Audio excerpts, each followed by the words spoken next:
Hello everyone. Before we start, make sure to like and subscribe to the channel, and leave a comment with where you're from and what time you're watching. That way, YouTube will keep showing you stories just like this one. Now, let's begin. Retail during Black Friday is basically legalized torture, and after 3 years at Best Buy, I thought I'd seen every type of customer meltdown imaginable. Started there right after college when my journalism degree turned out to be worth about as much as the paper it was printed on. Figured I'd work electronics for a few months until something better came along. That was back when I still believed in things like career trajectories and 5-year plans, before I learned that some jobs leave scars deeper than any corporate ladder is worth climbing. Standing at Register 4 that Friday with Mariah Carey's voice drilling into my skull for the 1,000th time, watching the line snake all the way back to the gaming section, I had no idea I was about to meet someone who'd teach me what real fear felt like. He slammed the coupon on my counter hard enough to make my scanner beep, this wrinkled piece of paper that looked like it had been through a washing machine, dated from September with edges torn and the ink barely readable. When I scanned it and the system rejected it as expired, I watched his whole body language shift, shoulders squaring up while his breathing got heavy and deliberate, like a bull preparing to charge. The guy was wearing this stained Jacksonville Jaguars jersey that hung loose on his wiry frame, and there was something about the way his pupils dilated when I started explaining store policy that made my throat go dry. His right hand grabbed the wireless keyboard from our display stand before I even finished my sentence. And next thing I knew, it was flying at my face, the sharp plastic corner splitting my bottom lip open and painting my register screen with blood droplets.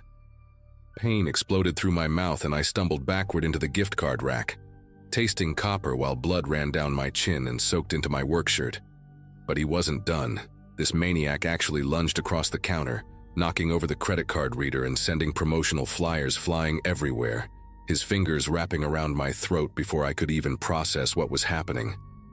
His grip was terrifying, fingers digging into my windpipe while his face got so close I could smell the stale coffee and cigarettes on his breath, could see the broken capillaries in his eyes as he squeezed harder.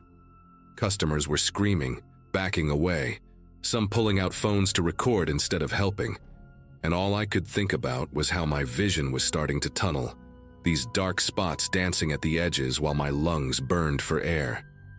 Then Brandon from the Geek Squad counter came flying over, this massive former football player who grabbed the guy in a chokehold and yanked him backward, but not before the psycho bit down on his own tongue hard enough to fill his mouth with blood. As Brandon and 2 other employees pinned him to the floor, the guy turned his head toward me and spat, sending a spray of his blood mixed with saliva right across my face, into my eyes and mouth, making me gag and stumble toward the employee bathroom. I could hear him screaming behind me, this raw, primal sound that barely sounded human anymore, yelling that he'd wait outside until we closed, that he knew which car was mine, that this wasn't over. Security was already calling 911, but the damage was done. I was shaking so bad I could barely turn the bathroom faucet, watching the pink water swirl down the drain while my reflection showed me someone I didn't recognize, face splattered with a stranger's blood, lips swollen and still bleeding. Management gave me an hour break after the cops hauled him away, said I could go home if I wanted, but with Black Friday sales we were already understaffed, and honestly, I needed the holiday pay to cover December rent. My manager, Kevin, handed me a fresh polo shirt from the back and some paper towels with hydrogen peroxide, told me to take as long as I needed, that they'd comp my lunch from the break room vending machines. I sat in the employee lounge trying to stop my body from trembling, pressing ice wrapped in paper towels against my split lip, while Gloria from customer service kept bringing me water bottles and asking if I wanted her to call someone. The adrenaline was wearing off, leaving behind this hollow, jittery feeling like I'd drunk 10 energy drinks on an empty stomach, and every time I closed my eyes I could feel his hands around my throat again. Around 2 in the afternoon, I finally felt steady enough to head to my car for some fresh air. Needed to get away from the recycled mall ventilation and the constant Christmas music that was making my head pound. My beat-up Corolla was parked in the employee section behind the store, and I was already lighting a cigarette before I noticed something was wrong with the hood. Someone had taken a key or maybe a screwdriver and carved deep gouges into the paint, spelling out "lying bitch" in jagged letters that cut through to the metal underneath. My cigarette fell from my lips as I walked around the car, finding long scratches down both sides, the driver's side mirror hanging by its wires and what looked like spit marks all over the windshield that had dried into crusty white spots. I ran back inside and found Kevin in his office, showed him photos on my phone of the damage while trying to keep my voice from cracking. He called mall security and they pulled up the parking lot footage, but the cameras covering the employee section had conveniently been spray-painted black sometime in the last hour, probably when security was busy dealing with two women fighting over a discounted laptop. Kevin said they'd file another police report, add it to the assault charges, but we both knew the cops weren't going to waste resources searching for someone over vandalism when they had actual Black Friday violence to deal with. He offered to let me park in the loading dock for the rest of my shift, somewhere with working cameras and security guards, but that meant I'd have to move my car right now, go back out there where he might be watching, waiting.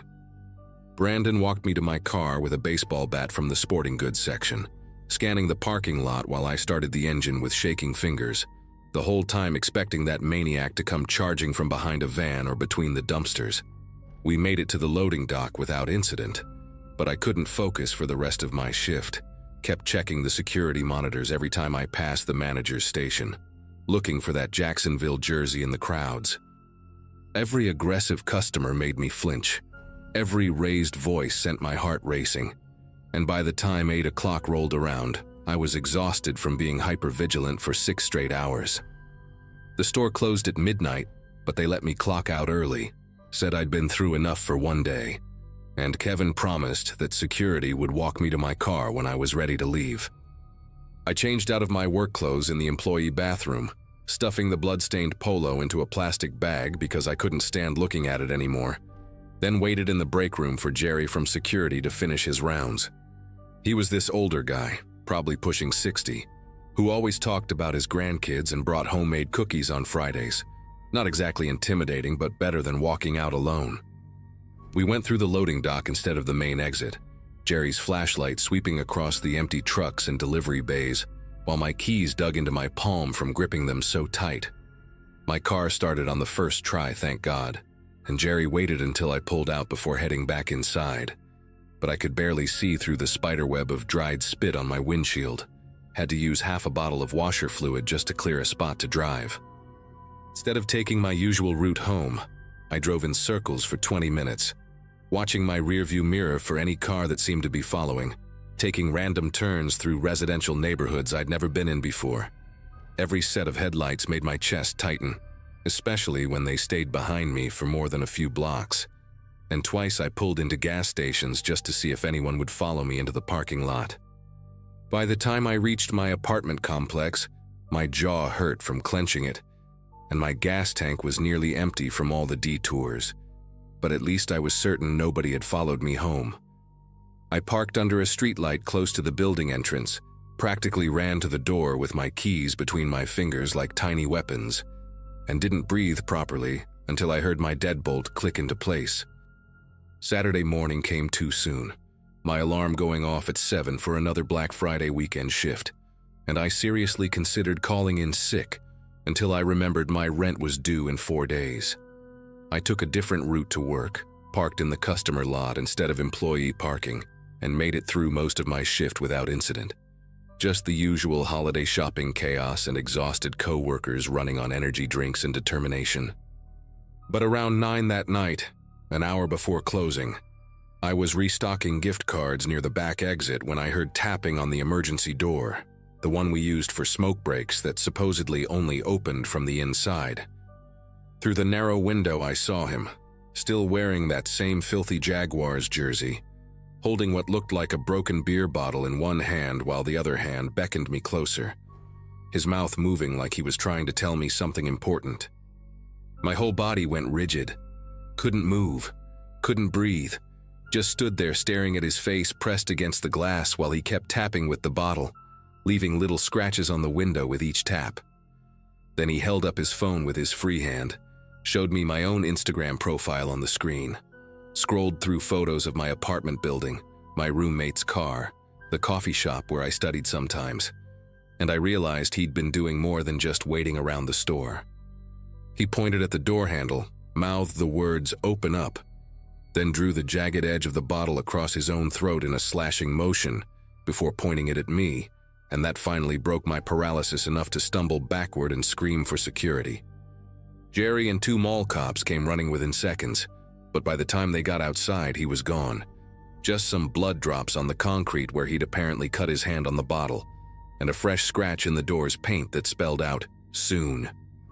The police took it seriously this time, especially after I showed them the Instagram stalking, and one officer mentioned they'd actually been looking for this guy since Friday because turns out I wasn't his first victim at a retail store, just the latest in a string of attacks across 3 different malls.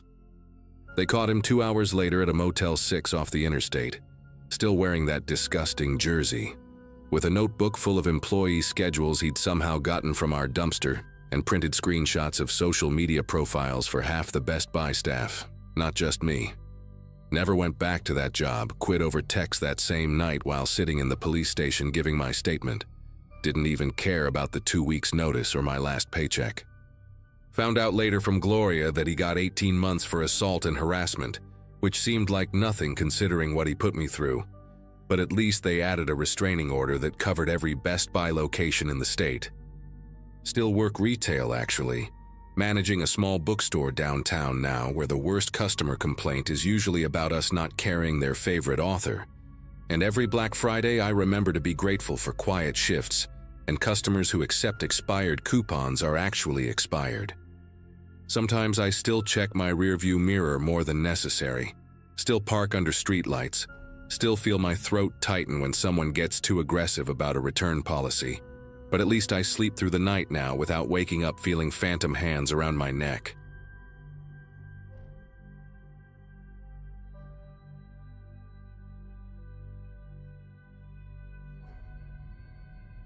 My divorce papers were barely 2 months old when I found myself standing outside that electronics store off Highway 40, clutching a thermos of coffee that had gone cold hours ago. 4 in the morning on Black Friday, surrounded by strangers wrapped in blankets and puffer coats, all of us pretending we weren't slightly insane for being there. My therapist had been pushing me to reclaim my independence, to stop hiding in my apartment eating microwave dinners and watching true crime documentaries, and somehow that advice morphed into me joining the consumer stampede for a discounted television.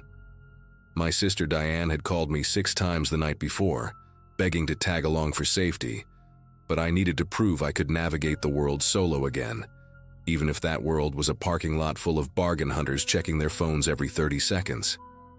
When those automatic doors finally hummed to life, the crowd surged forward like water breaking through a dam, and I let the momentum carry me straight to the electronics section where gaming consoles stood stacked in perfect pyramids, their boxes gleaming under the fluorescent lights. Everything shifted into nightmare territory when 2 men near the PlayStation display started raising their voices, the sound slicing through the normal Black Friday soundtrack of squeaky carts and crying babies. One guy wore a faded Metallica shirt that clung to his beer belly, his thick fingers wrapped possessively around the very last console box, while this younger man in a gray hoodie kept jabbing his finger at the air between them, insisting he'd been standing in that exact spot since the doors opened, that he'd already called his son to promise him the PlayStation would be under their tree. I stood maybe 15 feet away, close enough to smell the older man's cigarette-stained breath when the wind shifted, close enough to see Gray Hoodie's jaw muscles twitching with barely contained rage. The shoppers around them began creating distance, that primal recognition when violence pollutes the air, and my brain screamed at me to move with them. But my legs turned to concrete, my eyes locked on Gray Hoodie's hand sliding into his jacket pocket. The hunting knife emerged in one fluid motion, its serrated edge catching the overhead lights, and Metallica's shirt released the PlayStation box like it had suddenly caught fire, his complexion draining from angry crimson to morgue pale in an instant. What happened next still plays in my head sometimes when I'm trying to fall asleep. This horrible sequence that lasted maybe 3 seconds but stretched out like molten glass in my memory. Metallica's shirt reached behind his back underneath that stretched out band logo, and suddenly there was a pistol in his hand. One of those compact black things that looked almost toy-like under the store's harsh lighting.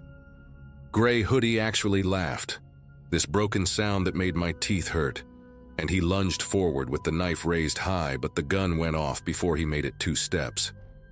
The first shot hit a display case full of tablets, sending glass cascading across the linoleum like deadly diamonds, and Gray Hoodie dove behind an end cap stacked with wireless headphones. More shots followed, 3 or 4 in rapid succession, each one making the crowd scream louder, and I watched a woman abandon her shopping cart with her toddler still strapped in the seat, though another shopper grabbed the kid before running. The air filled with the sharp smell of gunpowder, mixing with the synthetic vanilla from those plug-in air fresheners the store used, creating this nauseating combination that made my throat close up. I dropped to my knees and scrambled behind the customer service counter, pressing myself against the fake wood paneling, while my heart hammered so hard I thought my ribs might crack. Through the gap between the counter and the floor, I could see feet running in every direction. Some people losing shoes in their panic, others trampling dropped merchandise without even noticing. The shooting had stopped, but I could hear Metallica's shirt walking slowly down the main aisle, his work boots making this distinct scraping sound against the floor, like he had something stuck to the sole. Then I heard his voice, calm and measured despite what had just happened, talking on his phone to someone, and the words he said made my entire body go rigid with a different kind of terror. He was explaining how there had been an incident, how some crazy guy with a knife had attacked him, how he'd had to defend himself, but then he said something that turned my blood to ice water, something about making sure there weren't any witnesses who could contradict his version of events, that no one could identify him if they weren't around to talk. His footsteps grew louder, methodical and unhurried, like he was shopping for groceries instead of hunting human beings in a store that had turned into a war zone. I could hear him checking each aisle, pushing aside promotional displays and kicking at the wheeled racks of clearance items, muttering numbers under his breath like he was keeping count of something. My phone sat heavy in my back pocket, but I couldn't risk the sound of pulling it out, couldn't even chance the screen lighting up my hiding spot, so I started crawling on my belly toward the emergency exit sign glowing red at the back of the store. The floor felt sticky under my palms, probably spilled soda from the chaos, and I had to navigate around scattered merchandise, a broken picture frame that would have sliced my hand open if I'd put my weight on it, somebody's abandoned purse with its contents spilled everywhere. Each movement felt impossibly loud, my jacket rustling against the floor, my breathing coming in short gasps that I tried to muffle against my sleeve, certain that any second he'd hear me and come investigate. I made it past the pharmacy section when I heard him destroy the customer service counter where I'd been hiding moments before, the sound of wood splintering and computers crashing to the ground, making me bite down on my tongue to keep from whimpering. He was getting frustrated, his calm facade cracking as he cursed and threatened the empty air, promising that he'd find whoever was hiding, that he had all day, that the cops wouldn't show up for at least another 10 minutes given how many Black Friday calls they were probably fielding. My knee caught on a plastic hanger someone had dropped, and it skittered across the floor with a sound that might as well have been a fire alarm in the eerie quiet of the abandoned store.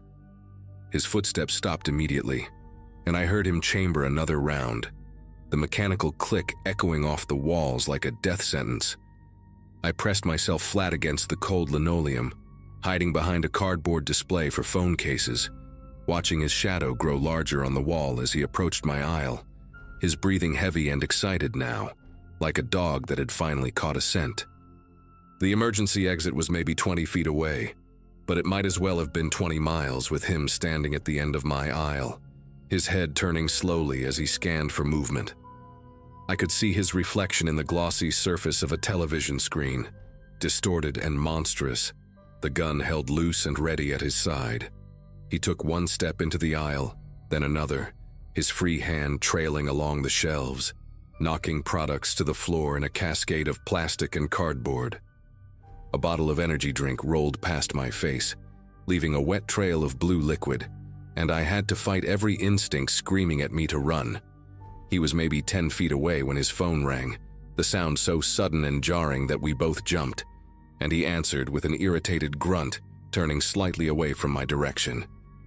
That half-second of distraction was all I needed to launch myself toward the exit, my sneakers slipping on the wet floor as I scrambled for traction, throwing myself against the emergency door's push bar with my full weight.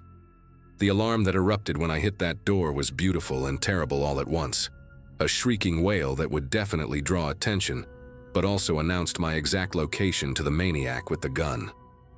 I heard him roar something behind me, then the sharp crack of gunfire, and the metal door frame sparked where a bullet struck inches from my head, tiny fragments of hot metal stinging my cheek.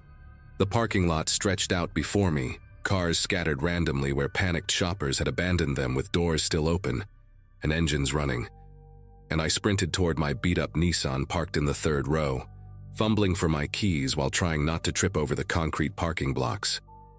Another shot rang out and a car window to my left exploded in a shower of safety glass that glittered in the early morning sunlight. My fingers finally found the key fob, and I clicked the unlock button repeatedly, diving into the driver's seat and slamming the door just as I saw him burst through the emergency exit. His face twisted with rage, that Metallica shirt now splattered with what looked like someone else's blood.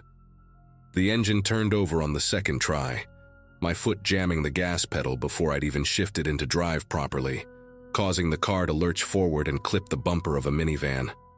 I could see him in my rearview mirror, raising the gun again, and I ducked instinctively as my rear window exploded, showering me with glass pebbles that got caught in my hair and fell down the back of my shirt. The tires screamed against the asphalt as I took the corner too fast, sideswiping a light pole that left a long scrape down the passenger side. But I didn't care about the damage, only about putting distance between me and that monster. I made it to the parking lot exit when I saw something that made my whole body go numb with fresh panic. A white pickup truck peeling out of a spot near the store entrance, the same truck I'd noticed earlier with the Confederate flag bumper sticker and the missing taillight, and I knew without a doubt it was him coming after me. The main road was already filling with morning traffic, people heading to other stores for their Black Friday shopping, completely unaware that a killer was about to merge into their midst. I ran the red light at the intersection, earning angry honks in a near collision with a delivery truck, but I could see that white pickup growing larger in my mirrors, weaving through traffic like a shark through schools of fish. My phone was still in my back pocket, crushed between me and the seat, and I managed to pull it out with one hand while trying to steer with the other, hitting 911 and putting it on speaker. The operator's calm voice asking about my emergency seemed to come from another world, and I tried to explain about the shooting, about being chased, but my words came out in a jumbled rush while I took another corner so hard that 2 wheels lifted off the ground. Behind me, I heard the distinct sound of metal crunching as the pickup plowed through a sedan that hadn't gotten out of the way fast enough, and then he was right on my bumper, close enough that I could see his eyes in my mirror, wild and determined. The operator was saying something about units being dispatched, about finding a safe place, but all I could focus on was the hand emerging from his driver's side window, the gun pointing at my tires, and the knowledge that this wasn't going to end until one of us was dead. I jerked the wheel hard to the right at the last second, cutting across 2 lanes and diving into a residential neighborhood, my side mirror clipping a mailbox and sending it spinning into the street. The pickup tried to follow but took the turn too wide, his front end jumping the curb and plowing through someone's hedge, giving me precious seconds to put distance between us. I zigzagged through the suburban streets, blowing through stop signs while the 911 operator kept asking for my location, but I had no idea where I was anymore. Just rows of identical houses with their Black Friday decorations still up from Thanksgiving. Then I saw it, a police cruiser coming from the opposite direction, lights already flashing, and I laid on my horn while flashing my headlights frantically. The cop car slammed on its brakes and started to turn around, but the white pickup came roaring around the corner behind me, and I heard the sharp crack of gunfire again. saw the police cruiser's windshield spiderweb with impact. Everything erupted into chaos as more sirens filled the air, multiple police cars converging from different directions, and the pickup suddenly veered off, smashing through a wooden fence and disappearing between two houses. I pulled over to the curb and just sat there shaking, my hands welded to the steering wheel, while police cars screamed past in pursuit. An officer approached my window carefully, his hand on his weapon until he saw me, saw the glass in my hair and the blood from small cuts on my face, and his expression softened. They caught the shooter 3 blocks away when he crashed into a parked car trying to escape through someone's backyard, found him still wearing that bloody Metallica shirt with the gun on the floorboard. Spent hours at the police station giving my statement, learning that Gray Hoodie had survived with a shoulder wound and 2 other shoppers had been injured by flying glass. They told me I was lucky, that my decision to run probably saved my life, but I didn't feel lucky, just hollow and exhausted, like I'd aged 10 years in 30 minutes. Diane picked me up from the station, didn't say a word about how she'd warned me not to go alone, just held me while I finally let myself cry in her car. I never did get that television I'd gone shopping for, and I've never gone Black Friday shopping again. But sometimes I still wake up at 4 in the morning, my body convinced it hears work boots scraping across linoleum, coming to find me.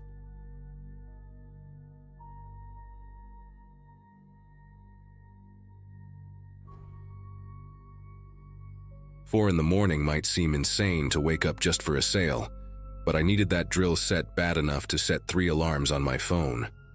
November 2018, I was deep into renovating my basement, spending every weekend covered in sawdust and drywall dust, trying to turn that damp concrete box into something actually livable. My contractor buddy Nathan had given me the inside scoop about Home Depot's Black Friday doorbusters, specifically these DeWalt combo kits going for 70% off. And after burning through 2 cheap drills already that fall, I knew I needed something that would last. I'd just turned 31 that October, and I kept telling myself I was building something real, something permanent, not just renting anymore, but actually investing in my own space. I pulled into the Home Depot parking lot with my old Steelers jacket zipped up tight, saw the crowd already forming in the darkness, and parked way in the back where there were still spots open. Walking toward those doors, seeing all those people bouncing on their feet to stay warm, I actually felt excited, like I was part of something, just a guy trying to save money on tools. When those automatic doors finally slid open at 5 sharp, it was pure chaos. But I managed to weave through the crowd and sprint straight to the power tools section. There it was, one last DeWalt drill and impact driver combo kit sitting on the shelf like it was waiting for me, that bright yellow box practically glowing under the fluorescent lights. I grabbed it with both hands, feeling that little rush of victory you get when you score exactly what you came for. And I even laughed out loud because I couldn't believe my luck. I turned to head toward the checkout, the box tucked under my arm like a football, already thinking about all the projects I could finally finish, when I felt this massive force slam into my back. My body pitched forward hard, and I remember seeing the metal shelf edge coming at my face in slow motion, that silver corner getting bigger and bigger until everything exploded in this wet, crunching sound that I later realized was my teeth breaking. The pain hit like electricity shooting through my skull, and when I touched my mouth, my fingers came away red and holding what looked like white pebbles that used to be parts of my front teeth. I spun around, still holding the drill set somehow, blood dripping from my mouth onto the white tile floor. And there was this guy standing right behind me, maybe 6'2", built like he spent serious time in the gym, wearing a black North Face jacket and a baseball cap pulled low. His face had this weird calmness to it, like pushing someone into a metal shelf was just a normal Friday morning activity, and his eyes kept flicking between my face and the yellow box in my arms. He took a step forward, close enough that I could smell the cigarette smoke on his jacket, and said real quiet, almost friendly, that I should hand over the drill set if I knew what was good for me. Blood was pooling in my mouth and I had to spit it out before I could even answer, watching it splatter dark red on the floor between us. and I told him he was insane if he thought I was giving him anything after what he just did. Other shoppers were flowing around us like water around rocks, everyone too focused on their own Black Friday mission to notice or care that I was standing there bleeding with some maniac threatening me over power tools. The fluorescent lights made everything feel unreal, too bright and harsh, like we were actors on a stage nobody was watching. Without warning, he lunged for the box, his hands wrapping around one end while mine gripped the other, and we were suddenly in this bizarre tug-of-war in the middle of Home Depot.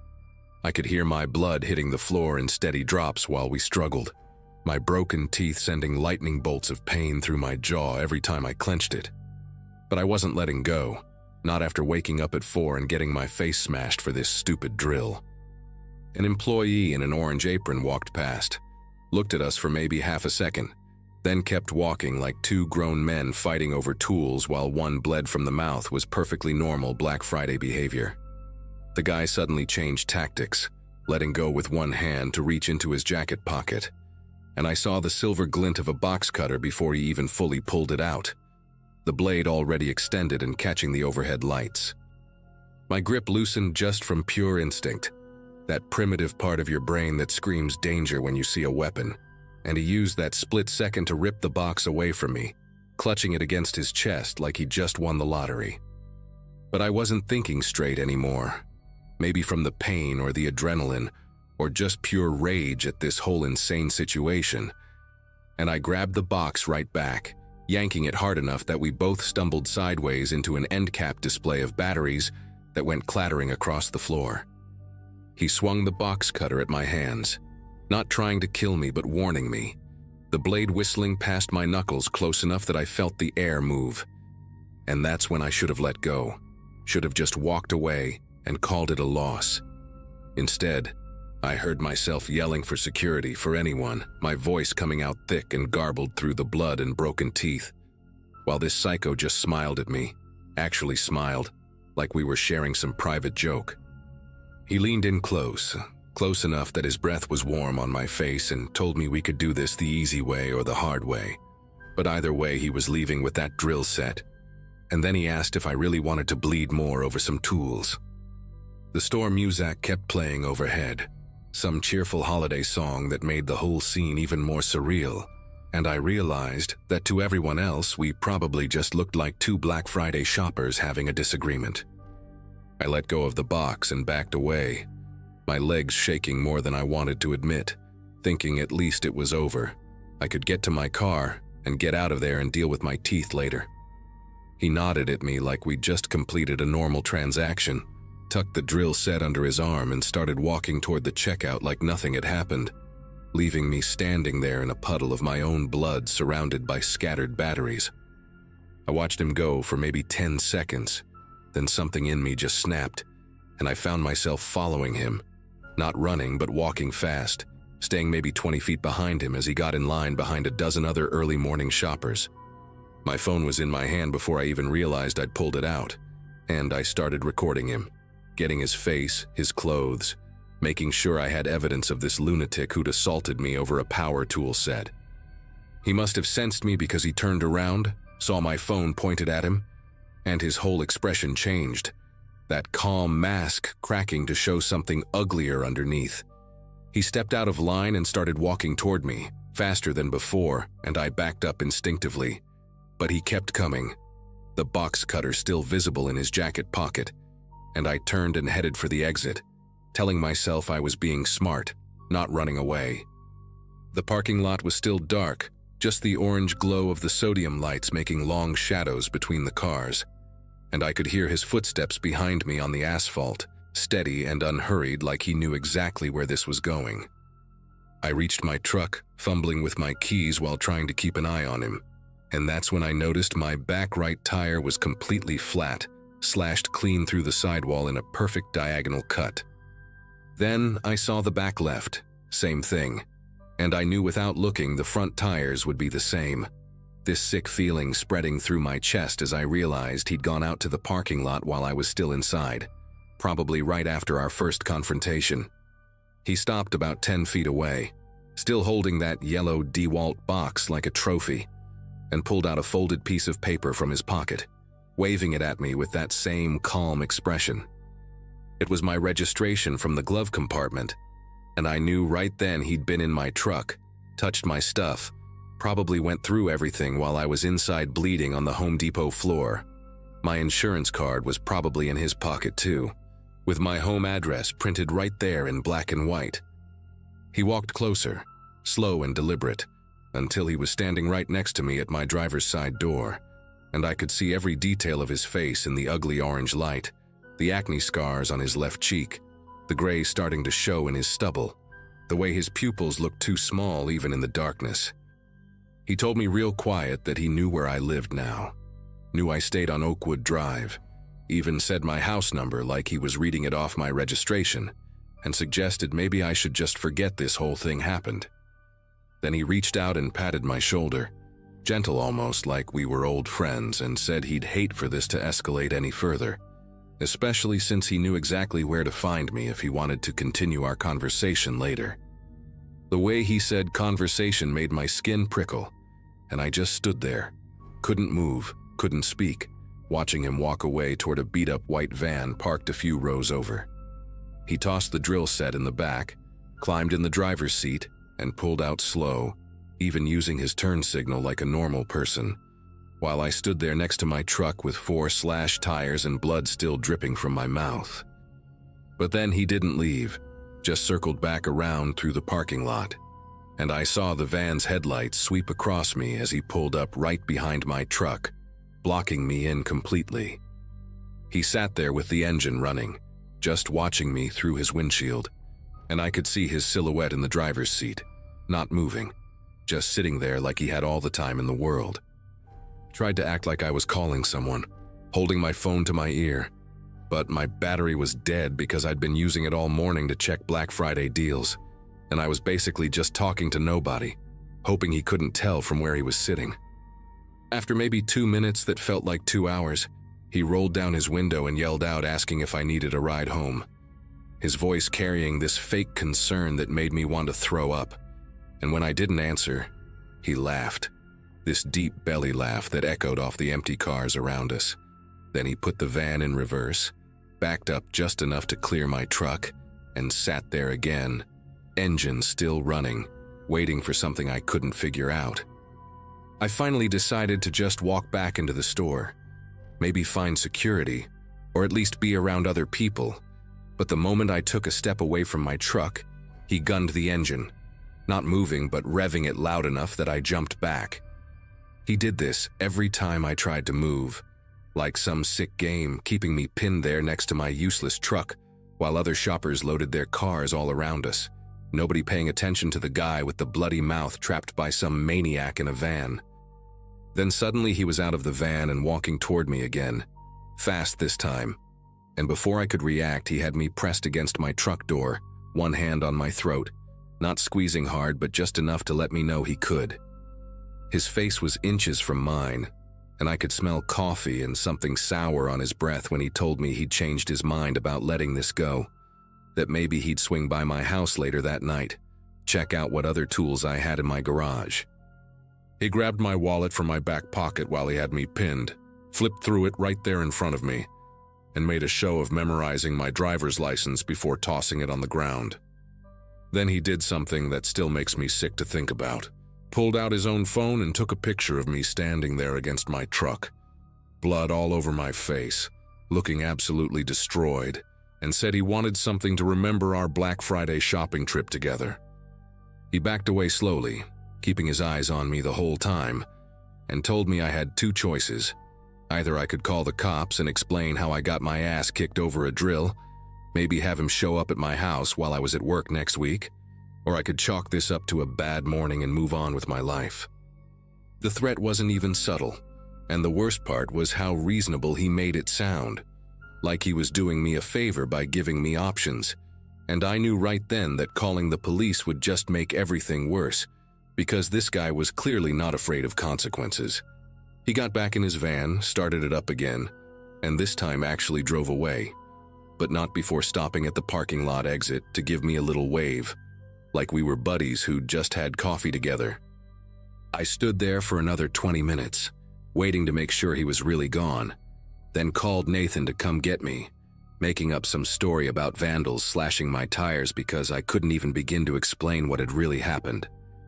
I never went back to that Home Depot, never finished my basement renovation, and ended up selling my house 6 months later because I couldn't sleep, knowing that Psycho knew where I lived.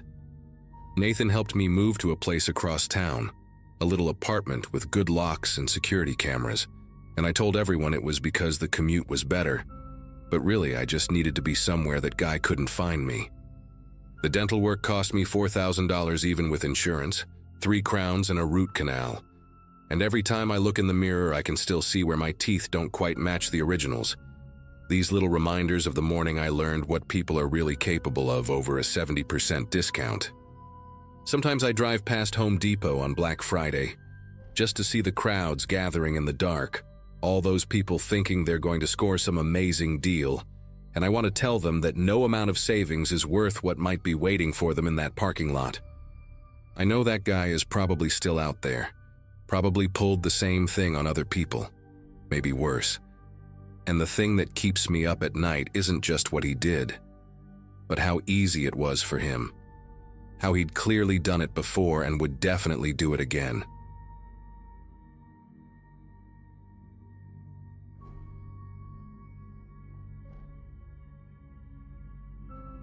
Every year, my wife asks me why I refuse to shop on Black Friday, and every year I tell her the same thing. Crowds make me nervous. She thinks I'm being dramatic, but she wasn't there in 2016 when everything went sideways at that electronics store on Riverside Boulevard. I'd just turned 31 that October, still naive enough to think saving 40% on a laptop was worth camping outside a store at 4 in the morning with my buddy Craig. We'd brought folding chairs, thermoses of coffee, even a portable phone charger, thinking we were so prepared for the 5-hour wait ahead of us. Craig kept joking about how his girlfriend would finally stop complaining about his ancient computer once he scored that doorbuster deal, and I laughed along, completely unaware that in less than 2 hours, I'd be running for my life. Around 5:30, when the parking lot started filling up and the line stretched past the nail salon 3 stores down, this guy showed up in a black pea coat and just walked right to the front like the rest of us weren't even there. Not behind the last person in line, not even trying to blend in somewhere in the middle, but straight to the glass doors where the first 10 people had been waiting since midnight. Everyone started grumbling. A few people called out to him, but he just stood there with his hands in his pockets, staring at his reflection in the storefront window. Something about his posture, the way his shoulders stayed perfectly square while everyone else was shifting from foot to foot in the cold, made my chest tighten.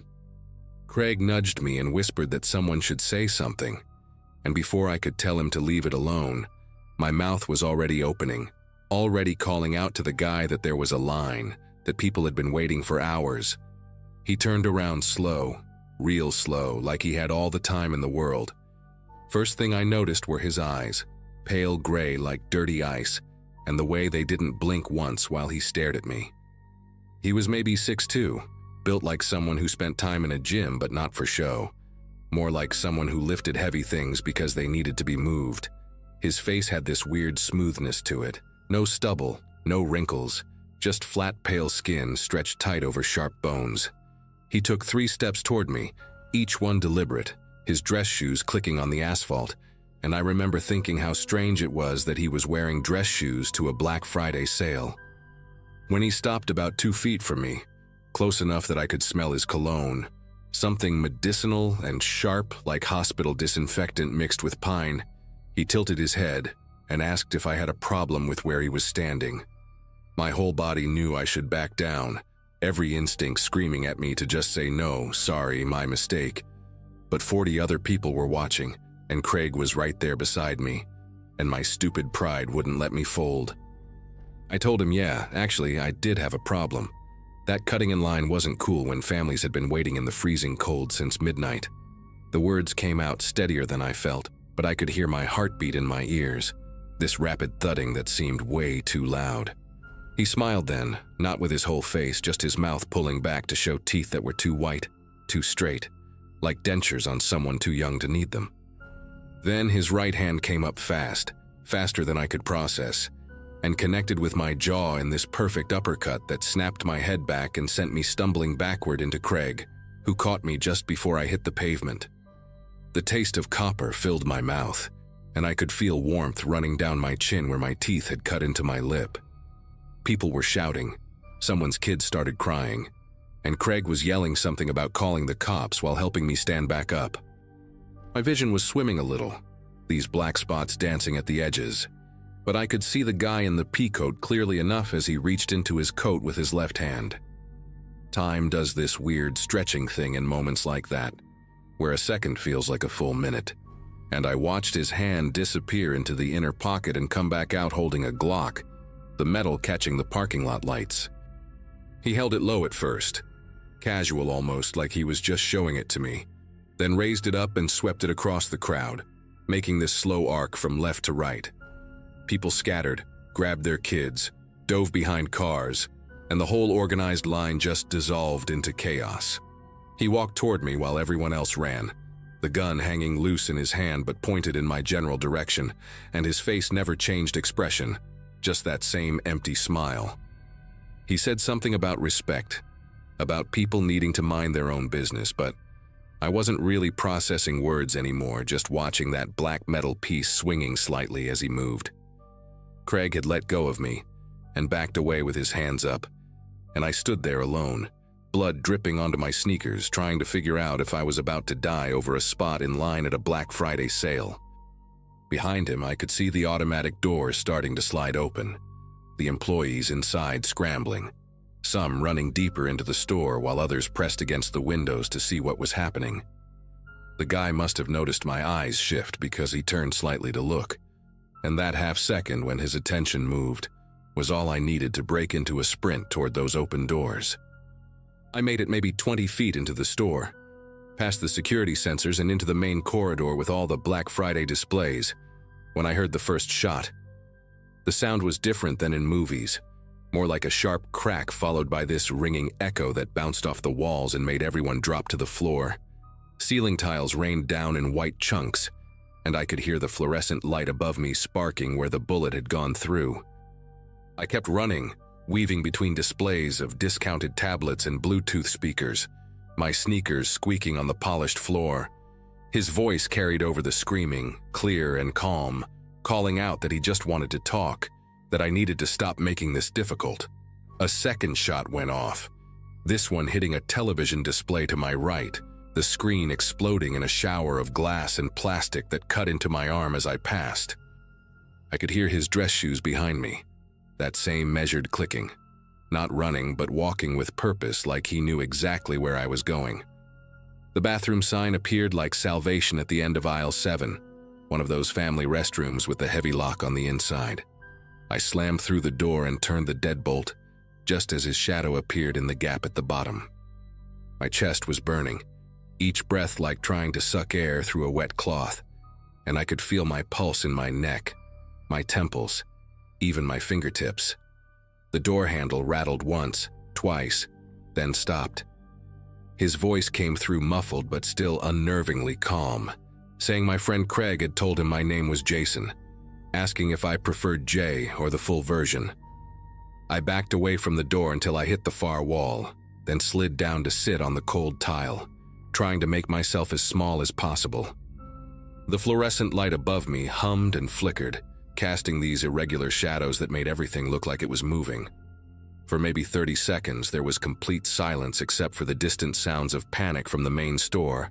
Then I heard him walking away, those dress shoes getting fainter. I stayed in that bathroom for what felt like hours but was probably only 15 minutes, sitting on that gross floor with my knees pulled up to my chest, listening.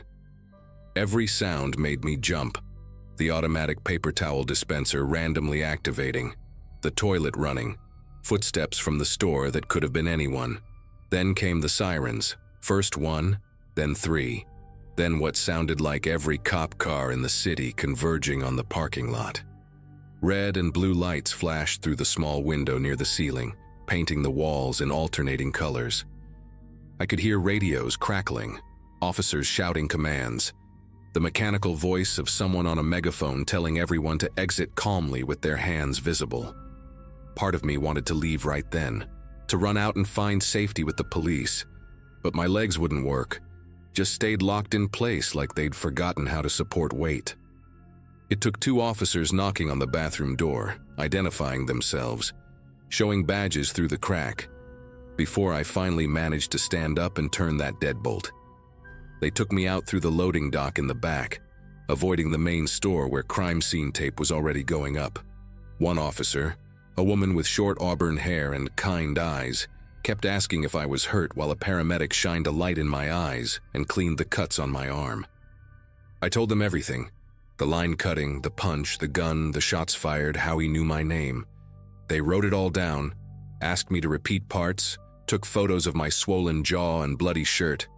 Craig was there too, sitting on the bumper of an ambulance, and he looked worse than me even though he hadn't been touched, just pale and shaky like he might throw up any second.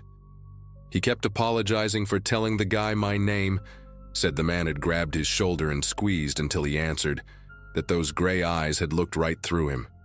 The detective, an older guy with a coffee stain on his tie, said they'd found shell casings but no shooter, that he'd probably fled when he heard the sirens approaching.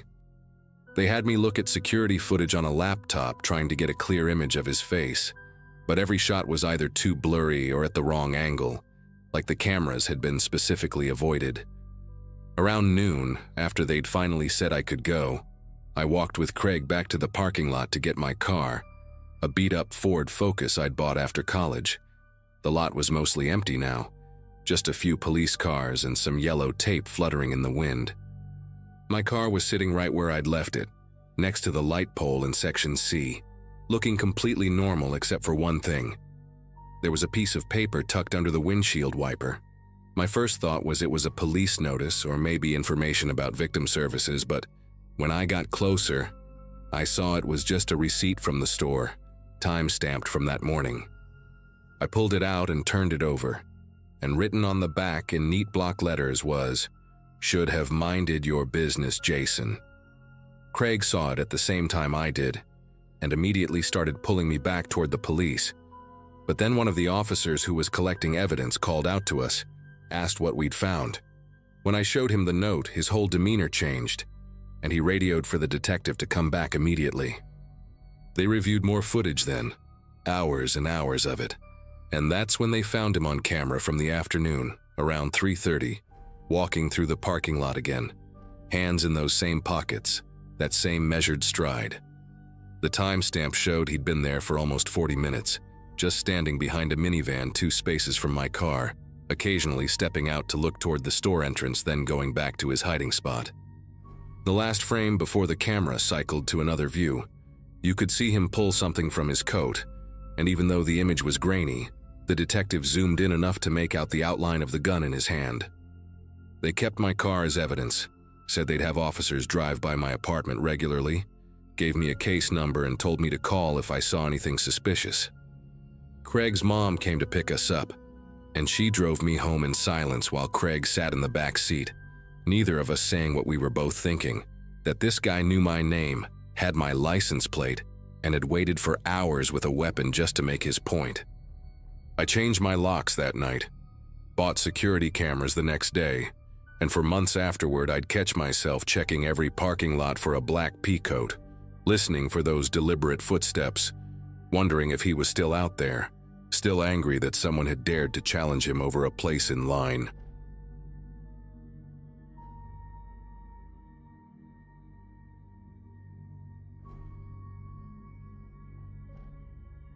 When my younger sister got engaged in October of 2015, she asked me to be her maid of honor and gave me a picture of this rose gold Michael Kors watch she wanted all the bridesmaids to wear.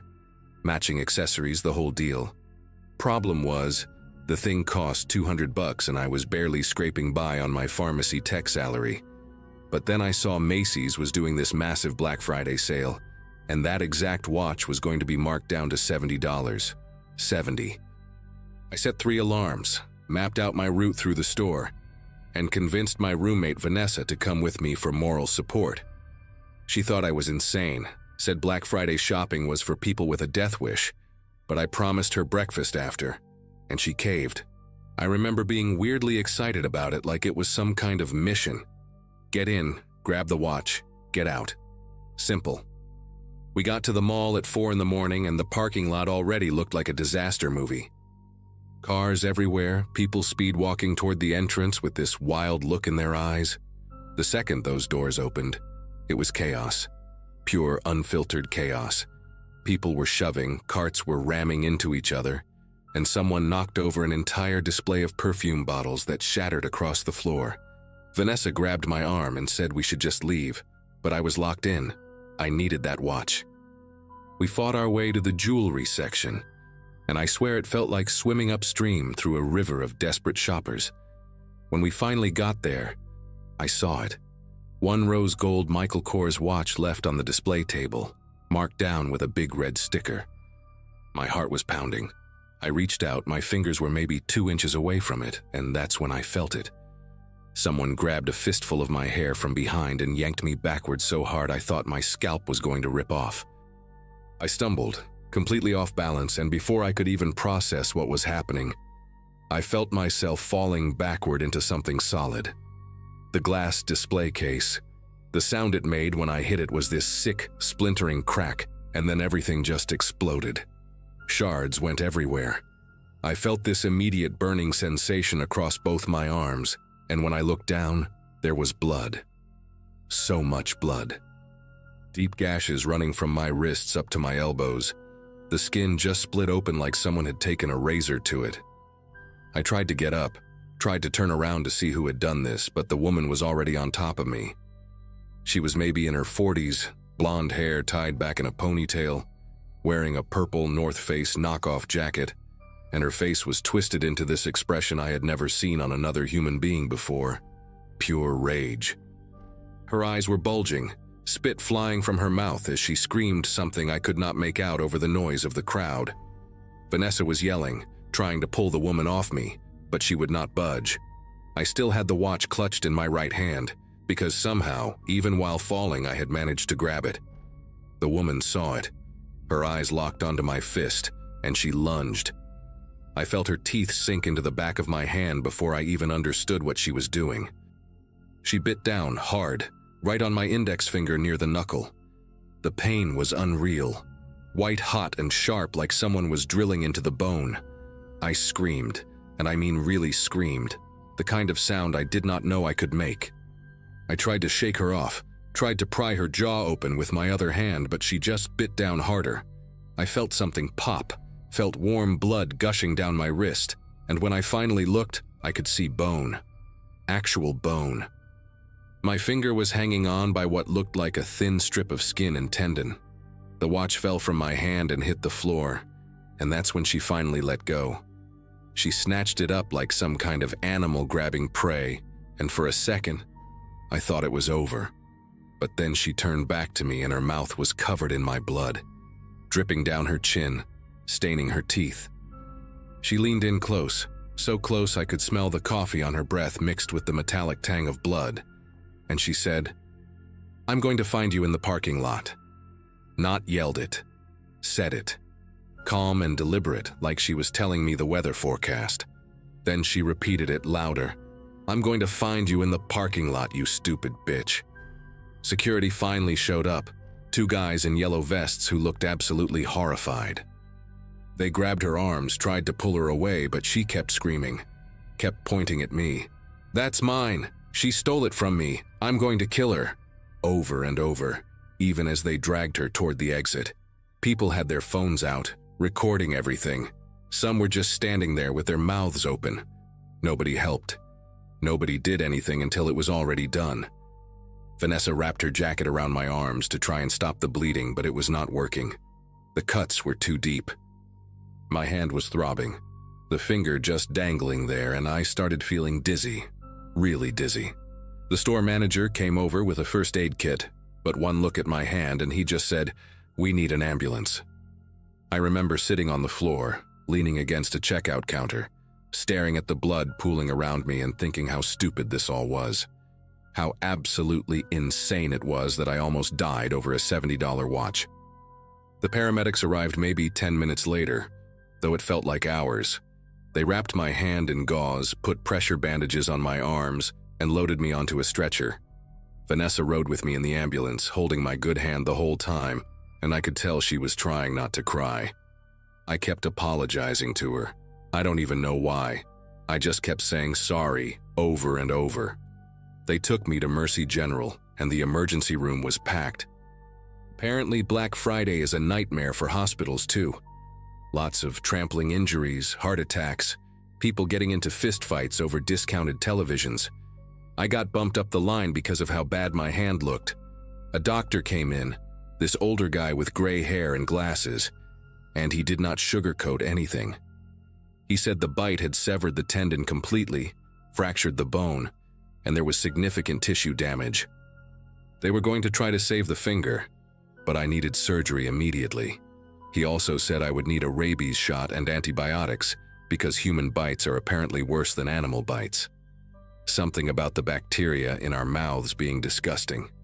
They wheeled me into pre-op, gave me something for the pain that made everything feel floaty and distant, and I remember staring at the ceiling tiles, counting them, trying to focus on anything except what had just happened. Vanessa stayed in the waiting room. She texted me before they put me under, said the police wanted to talk to me after the surgery. When I woke up, my hand was wrapped in this massive bandage that looked like a boxing glove. The doctor told me the surgery went well, that they reattached the tendon and pinned the bone, but I would need months of physical therapy. Maybe never get full mobility back.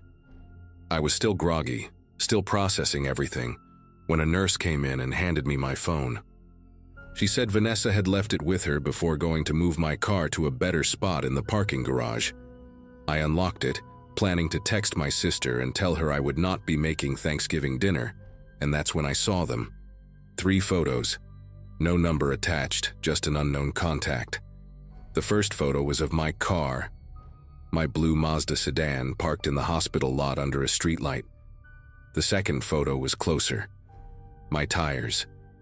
All 4 of them slashed, completely flat, rubber shredded like someone had gone at them with a knife. And the third photo was of my windshield, a piece of paper tucked under the wiper blade. I could not read what it said in the photo, but I did not need to. The message that came with the pictures told me everything. Should have given me the watch. That was it.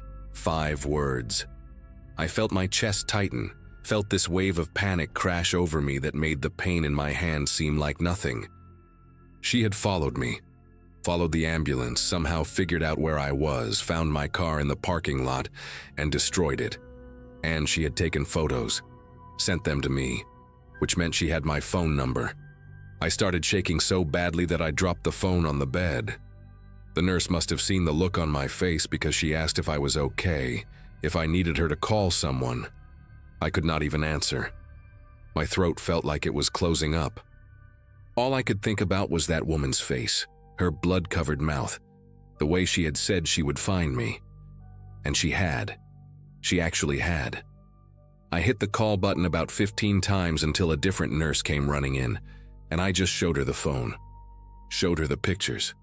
She went pale, immediately called security, and within minutes there were 2 hospital security guards in my room, asking me questions I could barely answer. They called the police and 2 officers showed up maybe 20 minutes later. I told them everything, showed them the photos, told them about the attack at Macy's, gave them the best description I could of the woman. Purple jacket, blonde ponytail, maybe 5'6", stocky build, that crazed look in her eyes. One of the officers wrote everything down while the other one went to check on my car. When he came back, his expression told me it was bad. He said the tires were definitely slashed, and the note under the windshield said the same thing as the text. Should have given me the watch, written in black Sharpie on a torn piece of cardboard. He also said they found scratches on the driver's side door, like someone had keyed it, and the side mirror was smashed. The officer asked if I had any idea how she got my phone number, and I did not. I still don't. Maybe she saw it somewhere during the chaos. Maybe someone at the store gave it to her. I have no idea. All I knew was that this woman was not done with me. The police reviewed the security footage from Macy's and the hospital parking garage. They said they had clear images of her face, her license plate, everything they needed. Turns out she had been arrested twice before for assault, once at a grocery store in 2013, once at a department store in 2014, both times over sale items. Both times she had attacked someone and walked away. The officers told me they were issuing a warrant for her arrest, that she would be charged with aggravated assault, stalking, destruction of property, and probably a few other things. They assigned an officer to guard my hospital room for the rest of the night, and they told Vanessa not to go back to the parking garage alone. I barely slept. Every time I closed my eyes, I saw that woman's face, heard her voice, felt her teeth. The next morning, they discharged me with a stack of prescriptions and instructions for wound care. Vanessa drove me home in her car because mine was completely undrivable. I kept checking my phone the whole ride, terrified I would get another message, another photo, but nothing came. 2 days later, the police called. They had arrested her. Found her at her apartment in some suburb about 40 minutes from the mall. When they searched the place, they found the watch. My watch. Still in the Macy's bag with the receipt, sitting on her kitchen counter like some kind of trophy. They also found a folder, and this part still makes me sick to think about. Inside the folder were printed screenshots, pictures of my Facebook profile, my Instagram, photos of my apartment building that she must have taken herself. She had been planning something. I don't know what, and I don't want to know. The officer said she would be held without bail because of her prior record and the severity of the charges. He also said I would need to testify at the trial, which I did 6 months later. She got 4 years in prison. 4 years for nearly biting my finger off, for stalking me, for doing God knows what she was planning to do. My finger healed, sort of. It is permanently crooked now, and I cannot bend it all the way. I have scars running up both arms that look like someone drew jagged lines with a red pen. I never went Black Friday shopping again. Never will. And I bought my sister a different watch for the wedding, paid full price at a regular store on a regular Wednesday afternoon. She understood. Everyone understood.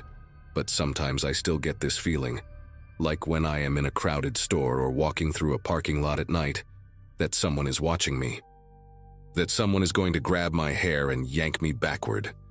It has been years, and she is still in prison as far as I know, but that feeling never really goes away.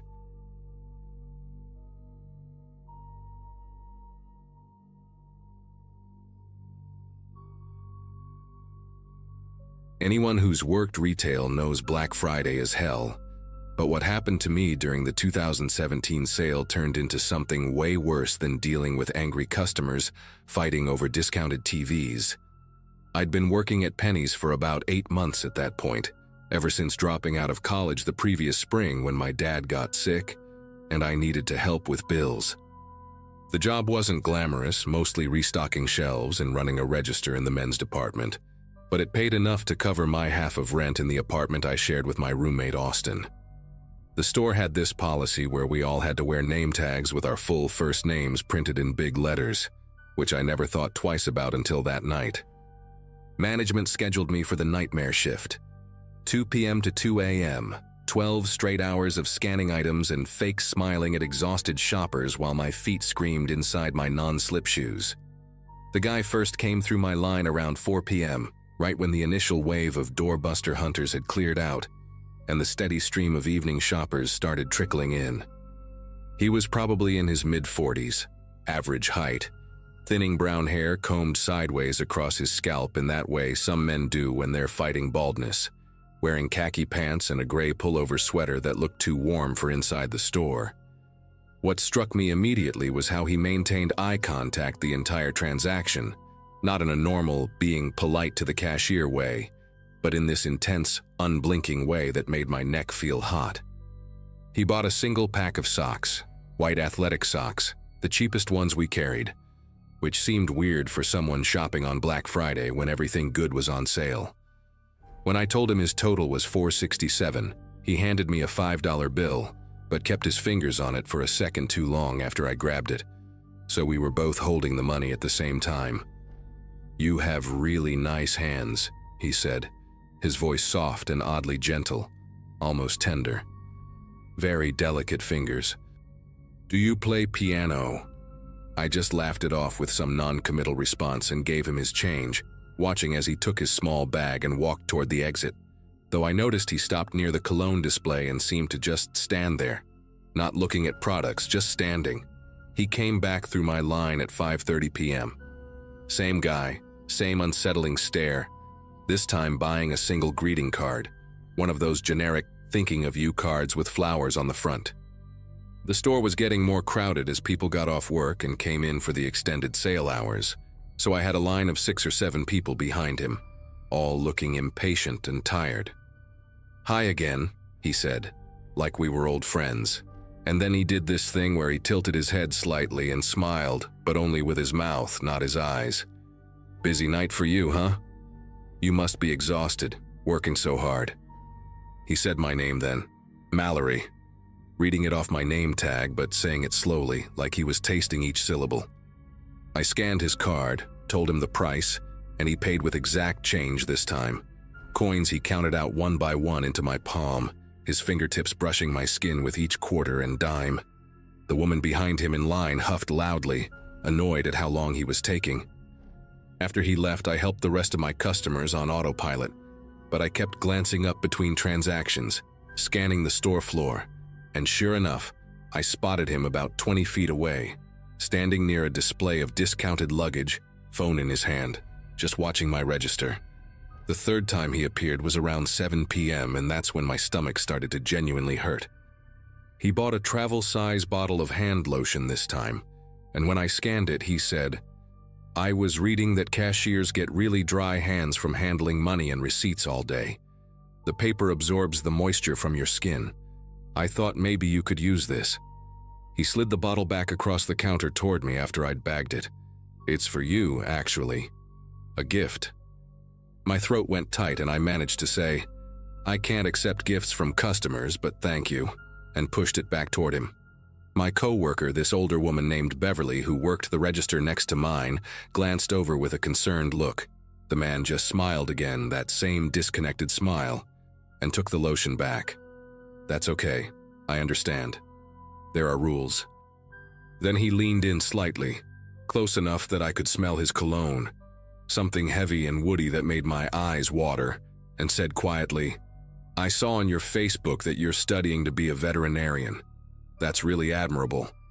Animals are pure souls, not like people." He said it so casually, like he was commenting on the weather, and then he walked away before I could even process what he'd just said. I hadn't been on Facebook in weeks, rarely posted anything, and my privacy settings were set to friends only, I was sure of it. But he'd somehow found me, scrolled through my profile, learned things about me. During my 15-minute break at 7:30, I practically ran to the bathroom and checked my phone with shaking fingers, going through my privacy settings 3 times, changing everything to private, even my profile picture. When I returned to my register, Beverly pulled me aside near the customer service desk, her face serious in that concerned mom way she had sometimes. "That man who keeps coming through your line, the one with the sweater, he's been standing in the home goods section for the past 20 minutes just staring at you." I timed it. He's not shopping, not browsing, just standing there watching. "I already told Calvin," she meant our floor manager, a useless 24-year-old who'd gotten promoted because his uncle was district supervisor. Beverly suggested I take my lunch break early and she'd cover my register. Maybe the guy would get bored and leave. I wanted to hug her. I clocked out for my 30-minute lunch at 8:15 and went to the break room in the back, past the storage area where they kept overstock and the time clock. The break room was depressing as always. Fluorescent lights buzzing, old refrigerator humming, a table with mismatched chairs and a couch that smelled like old French fries. I sat there eating the sandwich I'd packed that morning, turkey and cheese that had gone warm and soggy in my locker, trying to calm down by scrolling through Instagram, looking at pictures of my friend Kelsey's dog, anything to feel normal. But my leg wouldn't stop bouncing under the table, and I kept checking the time on my phone every 2 minutes, dreading going back out to the floor. My lunch ended at 8:45, and I walked back through the storage area, past the rows of metal shelving units stacked with boxes, and that's when I saw him. He was there, in the storage area, employees only, looking at boxes of inventory like he was supposed to be there. My entire body went cold but also hot at the same time, like a wave of electricity. "How did you get back here?" I asked, trying to sound authoritative, but my voice came out thin and uncertain. He turned slowly, and he had that smile again. "The door was open. I was looking for the restroom and got turned around. This store is like a maze, isn't it, Mallory?" He said my name again, that same deliberate way. "You should probably head back out to the sales floor," I said, gesturing toward the door, trying to position myself so I wasn't trapped between him and the shelves. He nodded agreeably, too agreeably, and walked past me.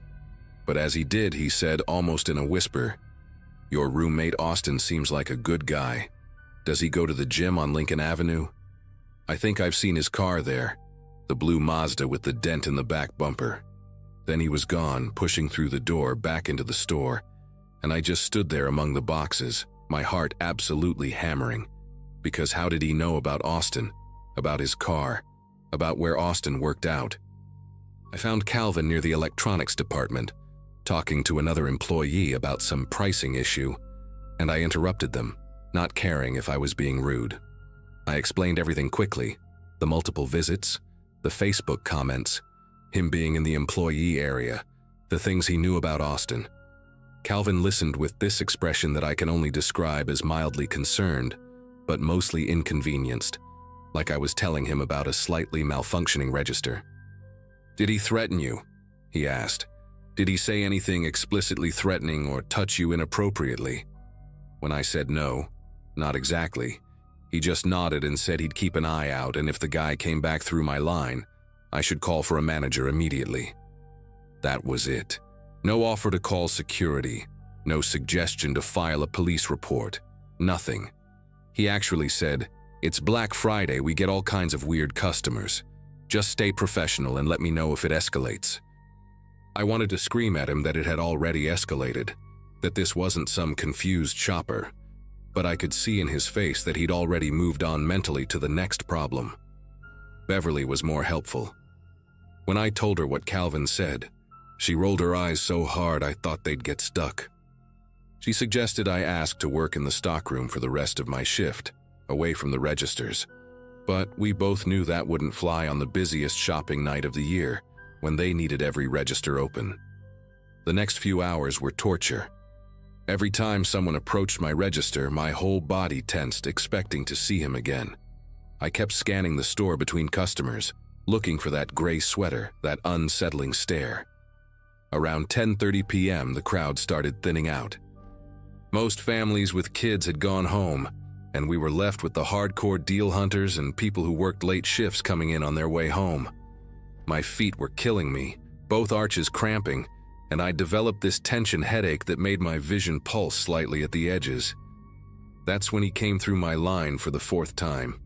He had a small picture frame this time, the kind you'd put a 4:6 photo in, silver-colored metal with a simple border.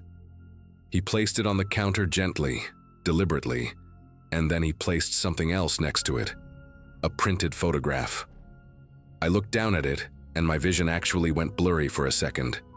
It was a picture of me, taken from across the store earlier that evening. I could tell by what I was wearing and the angle.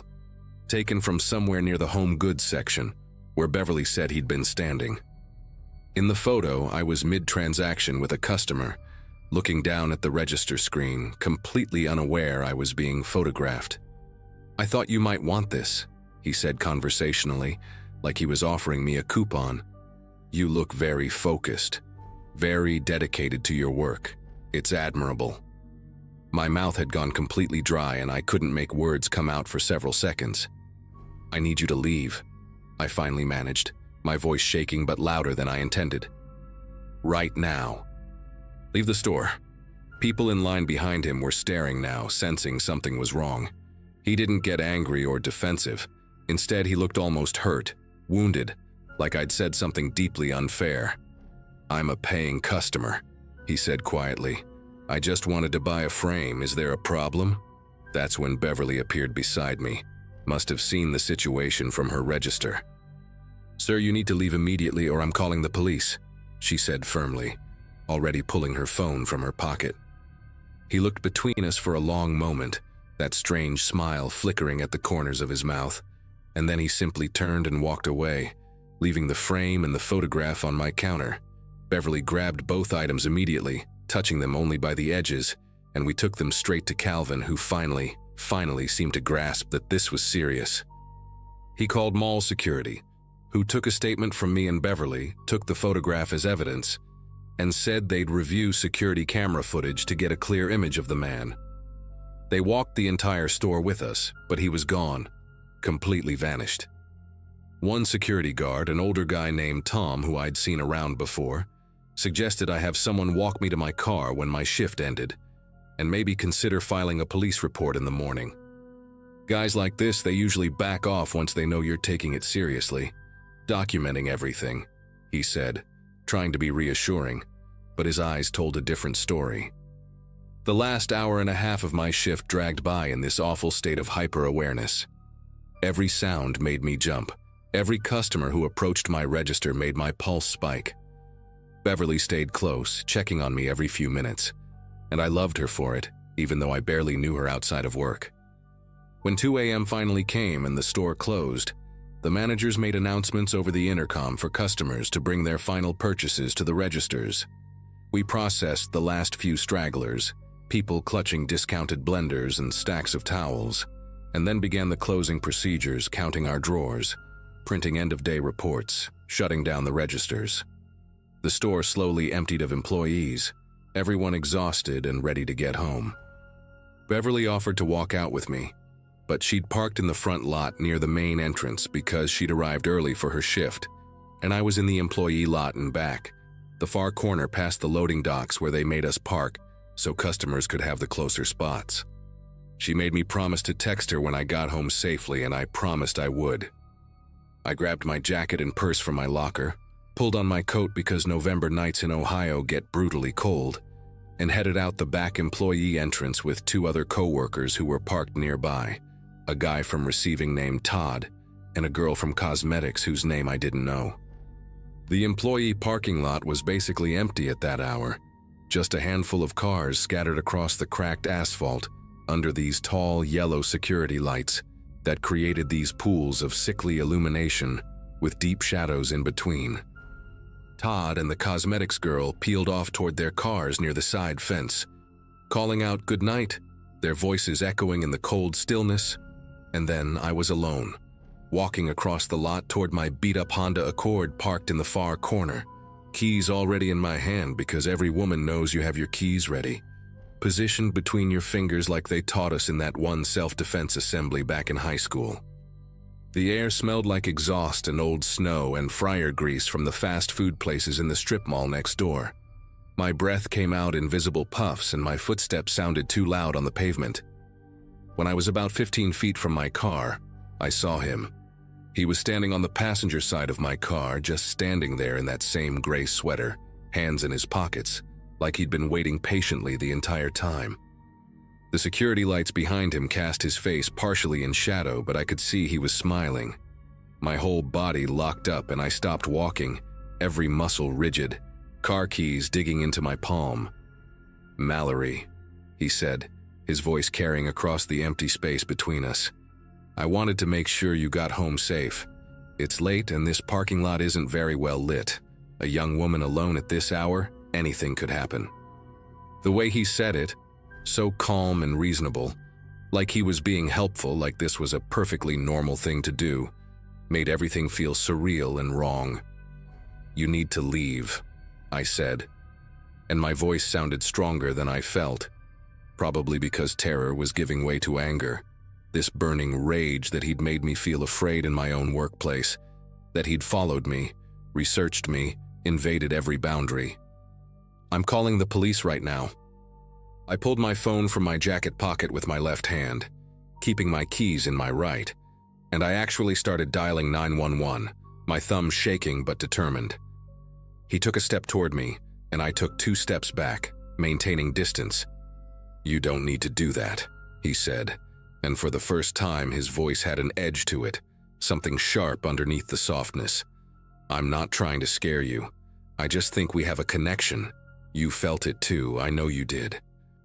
When I came through your line that first time, the way you looked at me," he was rewriting reality, creating some imaginary interaction that had never happened, and the delusion in his voice terrified me more than anything else had all night.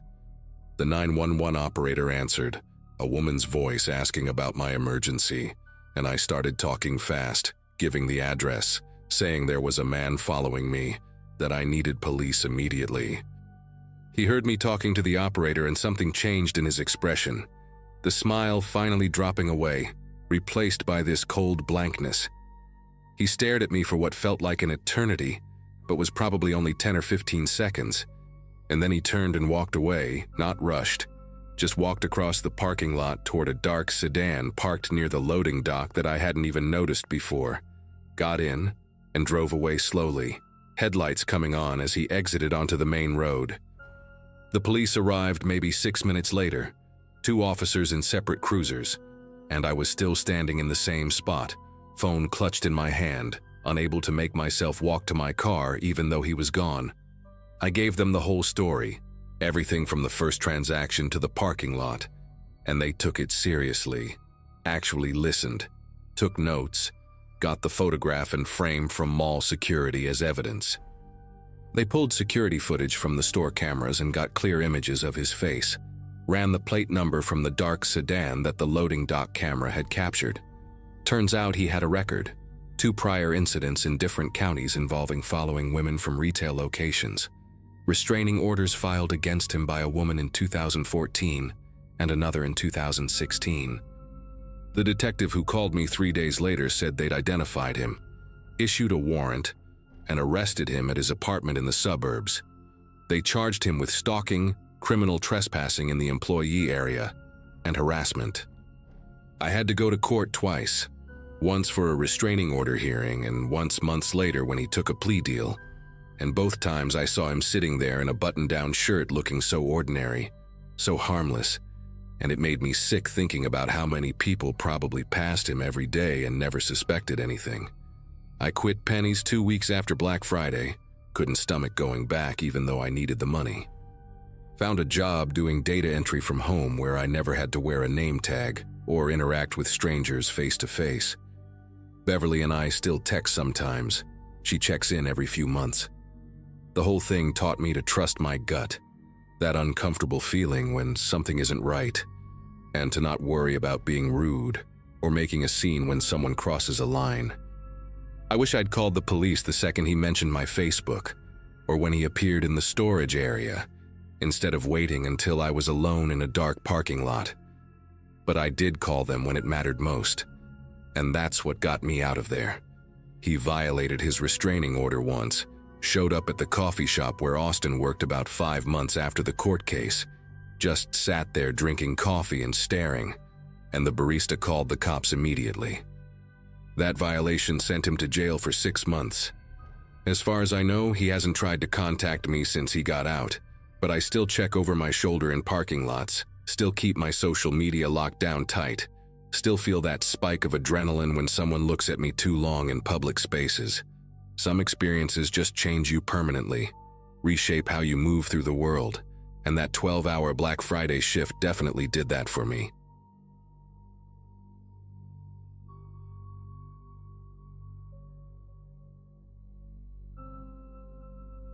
A long stretch of retail shifts had me craving a small break from everything, so when Black Friday came around, I decided to hit a big home improvement warehouse right after my early morning errands. My plan wasn't glamorous. Grab a few storage bins, a set of shelves for my tiny laundry room, and a toolbox I'd been eyeing for months. The place was a madhouse the moment I stepped inside.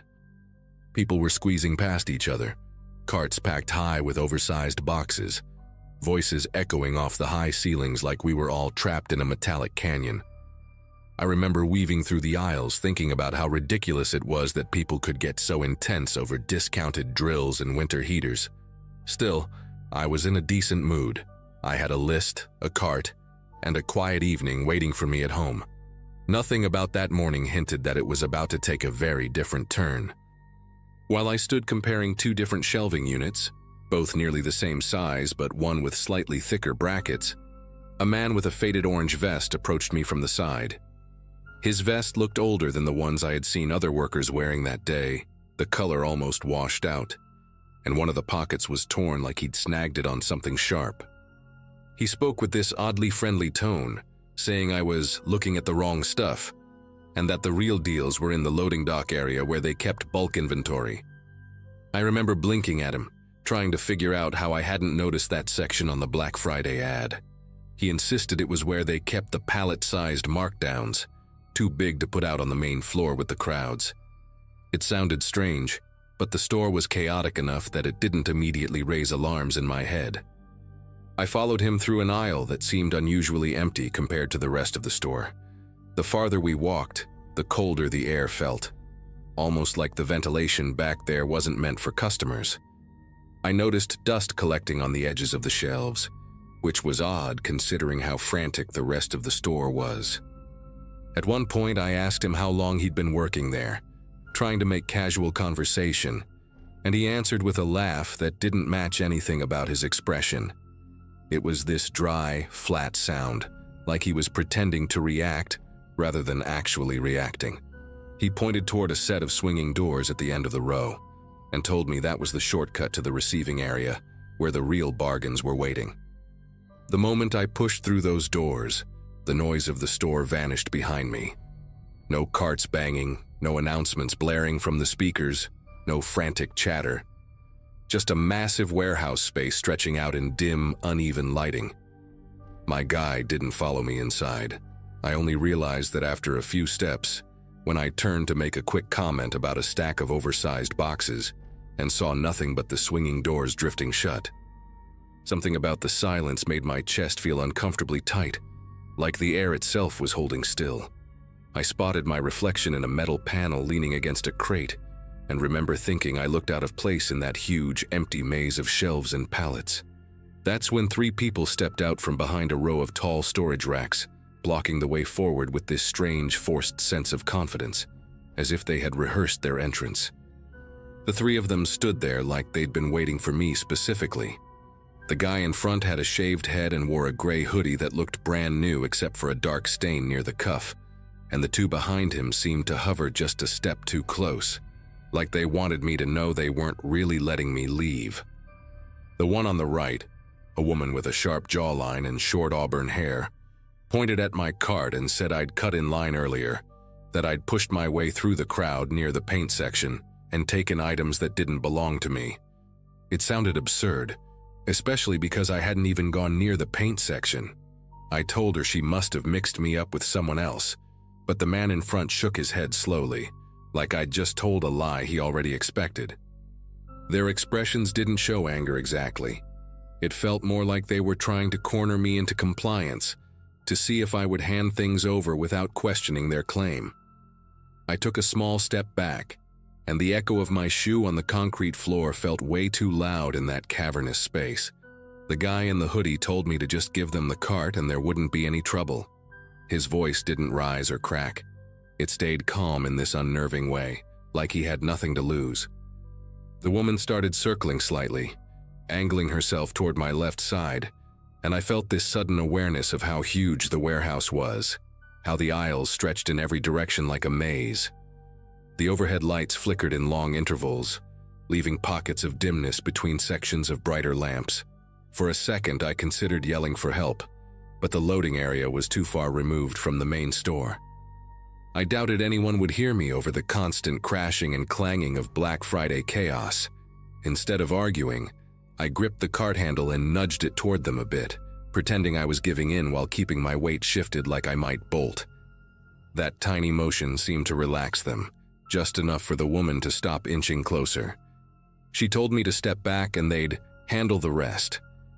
But the moment she turned her eyes toward the cart, I pivoted and darted into the nearest aisle of the warehouse, pushing myself between 2 stacks of boxed garden equipment. The noise of my footsteps bounced around the metal racks, and I could immediately hear them scrambling behind me, their voices rising in frustration. One of them yelled something about me not making it far, which only pushed me to move faster, weaving deeper into the rows. The warehouse aisles were darker than I expected, lit only by sporadic bulbs that hummed like they were on the edge of burning out. Some aisles were cluttered with misplaced pallets, like the staff had abandoned reorganizing weeks ago. I passed a stack of patio umbrellas wrapped in crinkled plastic, then shelves filled with oversized fans tilted at odd angles. Every unfamiliar shape made the shadows look more alive than they were. Behind me, the footsteps grew sharper, echoing in uneven patterns that made it hard to judge how close they were. I tried to stay quiet, to focus on where I was stepping, but the adrenaline made everything feel louder. The scrape of my shoe on concrete, the soft rattle of a loose bolt lying somewhere nearby, even the sound of my own breathing bouncing off the cold walls. I kept moving, hoping the aisles would connect to an exit or a side door, anything that could get me back to the main store without crossing paths with them again.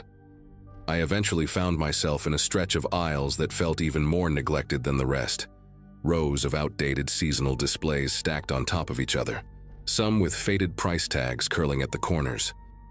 A faint draft slipped through from somewhere ahead, carrying the scent of cold air and something metallic, like old machinery. I followed that draft, hoping it meant I was moving toward an exit, but the warehouse layout twisted unpredictably, with random dead ends formed by half-built pallets. My pulse hammered in my ears as I tried to keep track of the voices behind me. They weren't shouting anymore. They were talking low and steady, strategizing, splitting up. The sound of their steps spread through the warehouse in 3 different directions, each echo taking on its own distinct rhythm, making it harder to know which path would lead directly into them. At one point, I rounded a corner and nearly tripped over a stack of metal fixtures left scattered across the floor. As I steadied myself, I noticed a narrow maintenance corridor tucked behind a pile of collapsed cardboard. It was barely wide enough for a person to pass through, and a strip of fluorescent light flickered above it, like it was losing the battle to stay alive. I slipped inside, pressing my back against the cold concrete wall as I listened for movement. For a few seconds, the only sound was the faint buzz of the dying light. Then the heavy footsteps of one of them started closing in from the aisle I'd just left. I could hear the scrape of his shoes as he slowed near the entrance, breathing with this frustrated sharpness, like he expected me to pop out at any second. He hovered there, long enough that I had to fight the urge to breathe too deeply, before muttering something under his breath and stalking away in another direction. The maintenance corridor stretched farther than I expected, eventually leading to a cluster of metal panels and a partially open service door. Through the crack, I could see the vibrant glow of the main store, the overhead lights, the movement of carts, the constant flow of people who had no idea what was happening just a few walls away. That glimpse of normalcy hit me hard. I pushed the door open inch by inch, checking for anyone nearby, half expecting one of the 3 to appear at the last second. When the path looked clear, I slipped out and blended into the aisles behind a display of holiday lights. I kept my head down, moving with the crowds toward the front of the store. Every noise felt sharper, the beeping of registers, the rumble of carts, even the sound of someone tearing a piece of tape. I scanned the area constantly, terrified I'd see one of those 3 faces again. When I finally made it to the parking lot, the daylight felt unnaturally bright after the dim warehouse. I reached my car faster than I probably should have, practically diving inside and locking the doors before catching my breath. I didn't see any of them follow me out. There was no sign of that fake employee vest, no glimpse of the woman with the auburn hair, no trace of the guy with the stained cuff, just regular shoppers loading discounted snowblowers into their trunks. I sat there for a while trying to make sense of everything, wondering if they'd planned that whole setup or if I'd just been unlucky enough to cross their path. Even now, I avoid the back areas of big stores, sticking close to where people are, where you can hear other voices. Whatever they wanted that day, my cart, my things, or just the chance to corner someone, I'm just glad I didn't find out how far they were willing to go.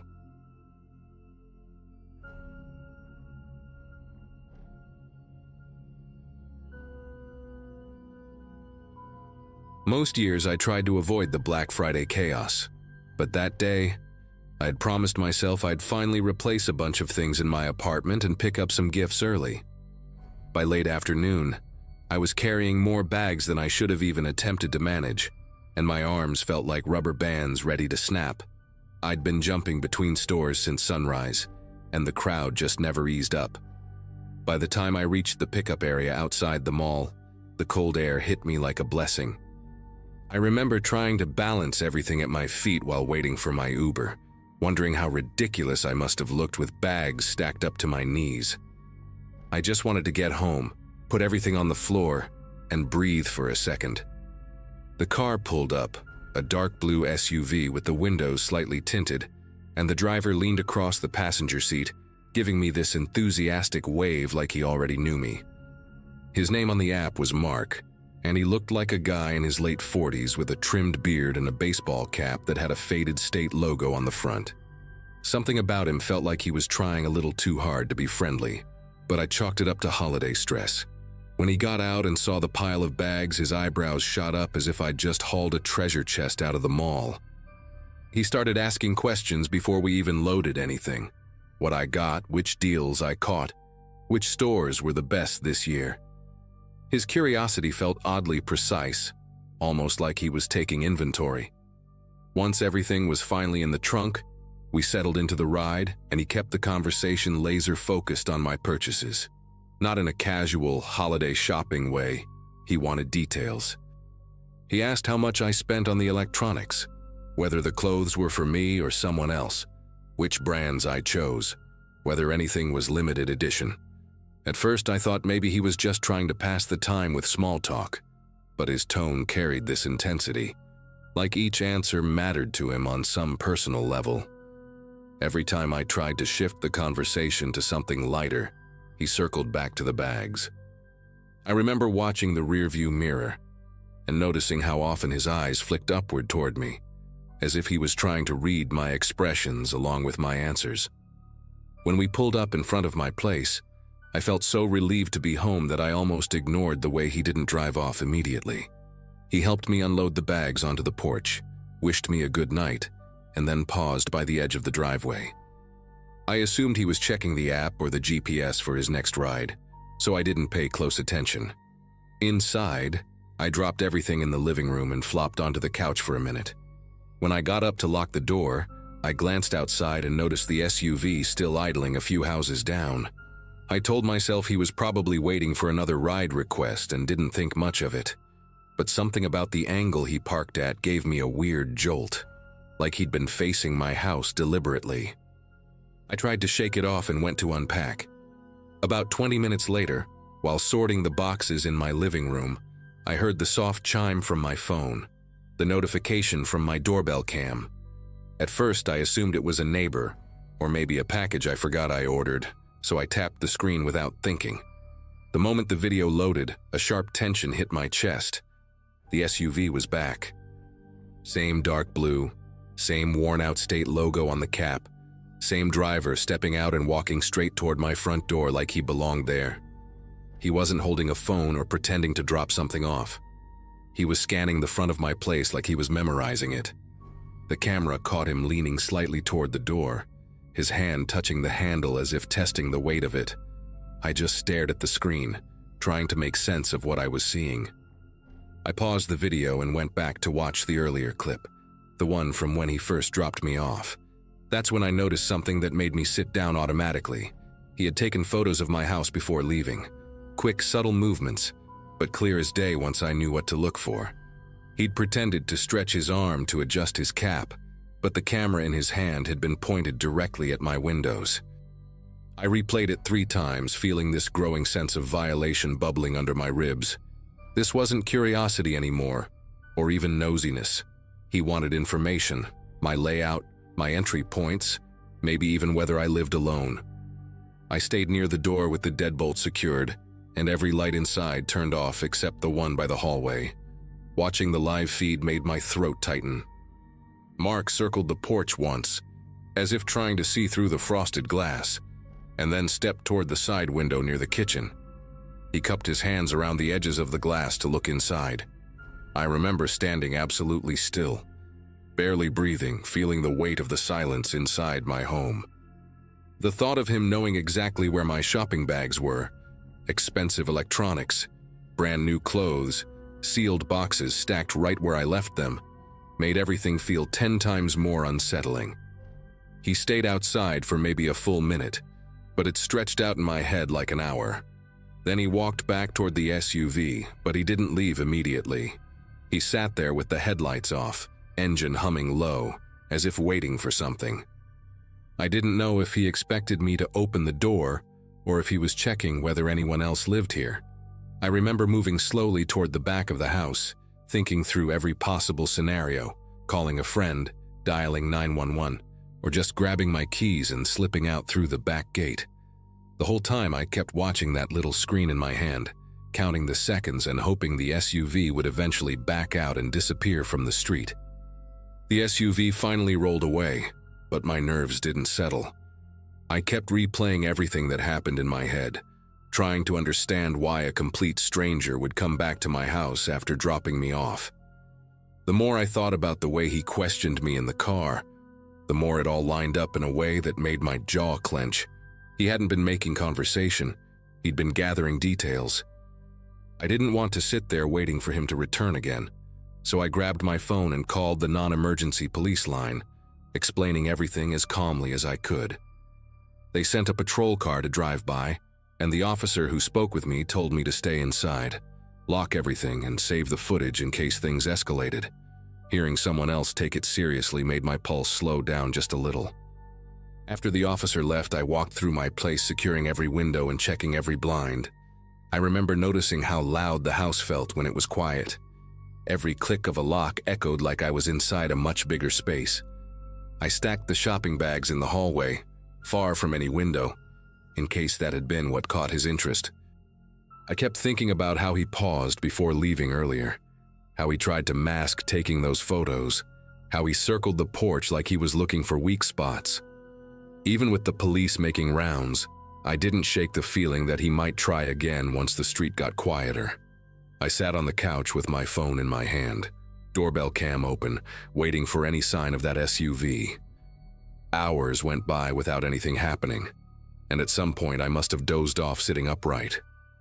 I woke up just past sunrise with the doorbell cam still open on my screen, and my living room washed in that pale morning light that makes everything feel distant and unreal. Before doing anything else, I checked the camera history again.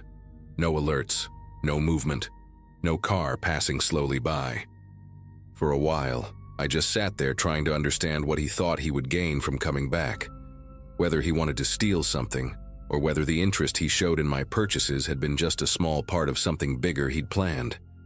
The uncertainty made me uneasy in a way that stuck with me for days. I ended up filing an official report later that morning, submitting every clip and every detail I remembered from the ride.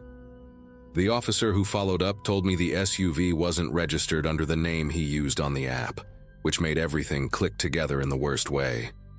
The rideshare company suspended the account, and someone from their safety team called me to say they were cooperating with the investigation.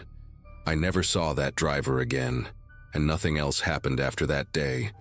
But I still think about the moment I watched him on my camera, trying the door like it was already his. Even now, whenever I get home from being out late, I check the street twice before stepping out of the car. It's strange how fast a normal day can turn into something you never forget.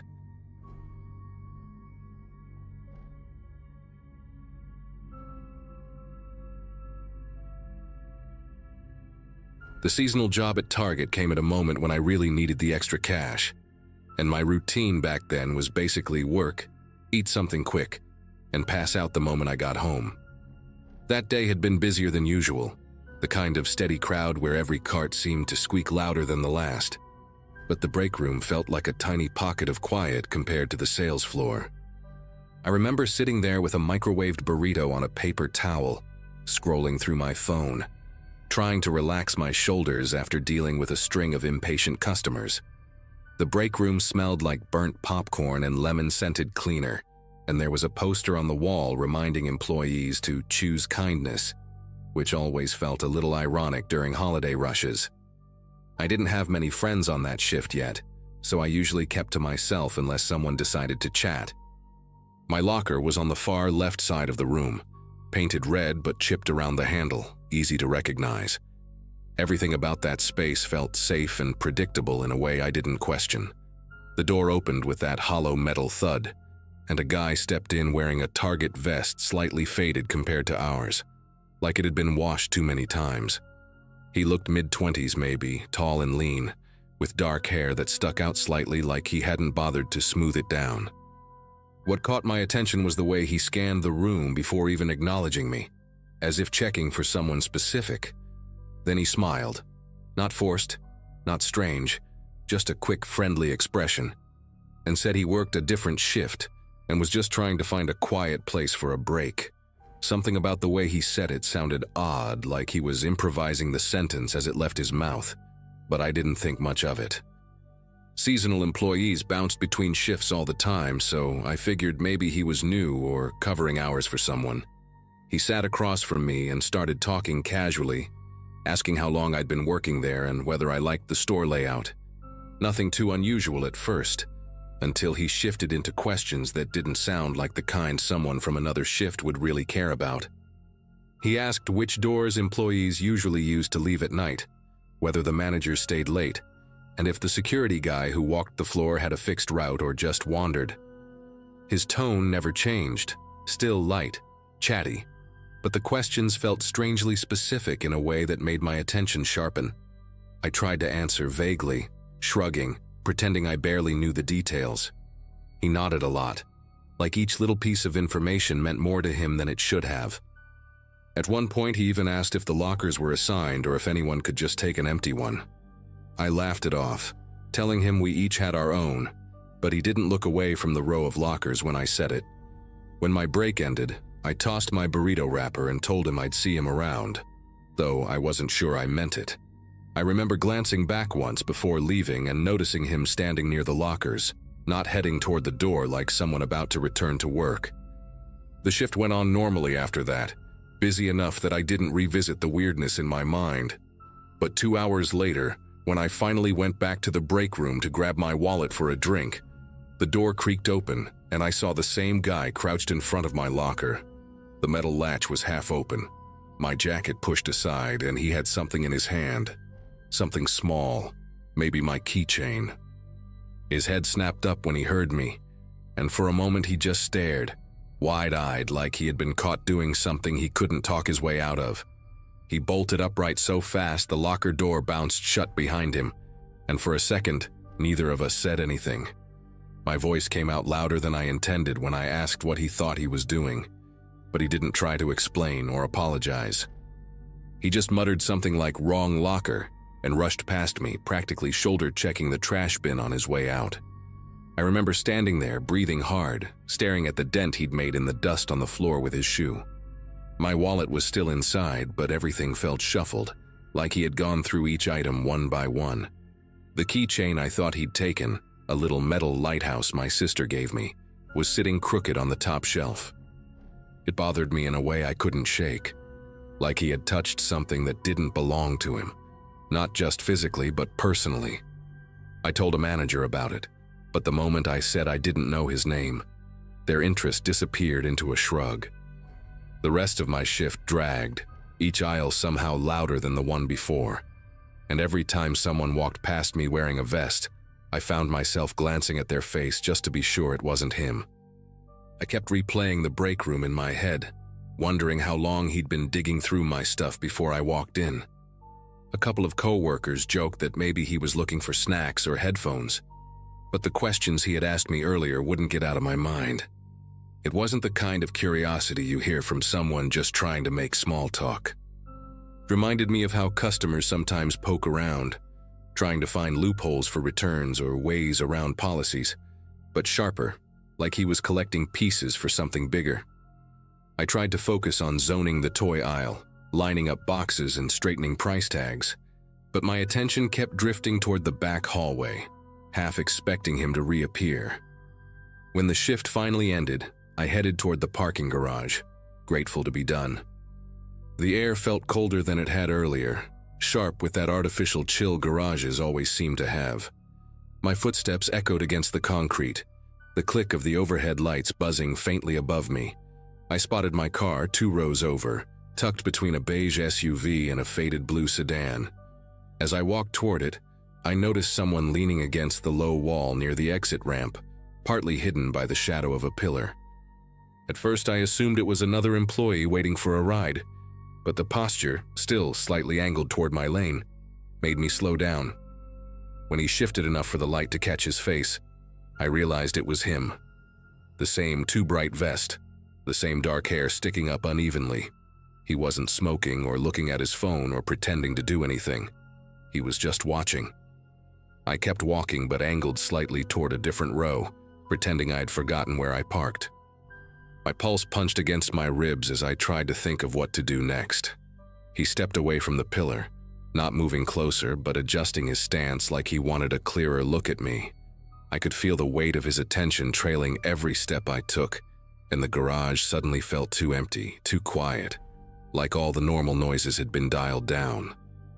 I spotted a security camera mounted above the stairwell door and made a beeline for it, pretending to rummage through my bag as if looking for something.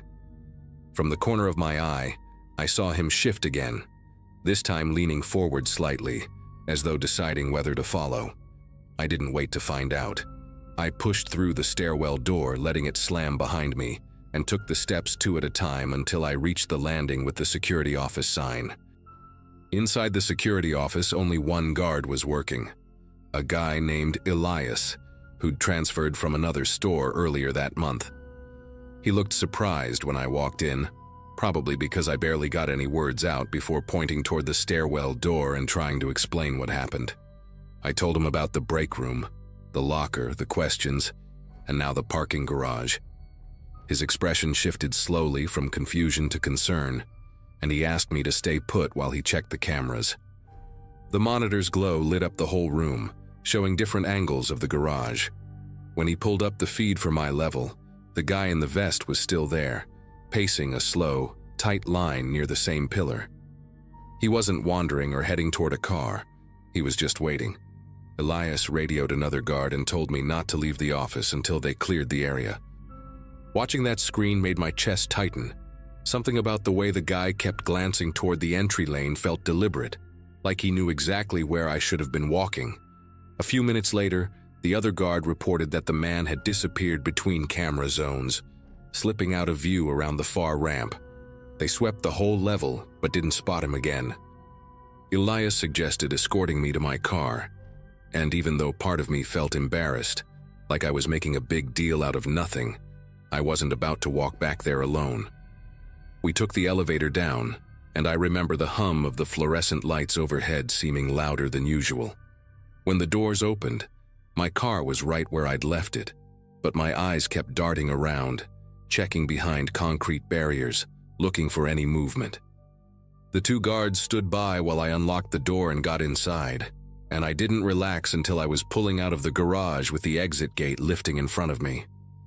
Even then, I kept checking my mirrors the whole drive home. For the next few days, every shift felt stretched thin by anxiety. I'd catch myself glancing at strangers who walked too close to the employee areas or lingering near the back hallway. I asked a manager again whether someone from a different shift matched the description I gave, but they couldn't confirm anyone like him. No transfers, no recent hires wearing older vests, no one who should have been in the break room that day. One co-worker suggested maybe he'd stolen a vest from an old donation bin, which honestly made everything worse, because it meant he could have walked in looking like one of us without raising any suspicion. I kept thinking about the locker, how he'd been touching my stuff with that weird focus, and the garage, and the way he stood there like he had all the time in the world.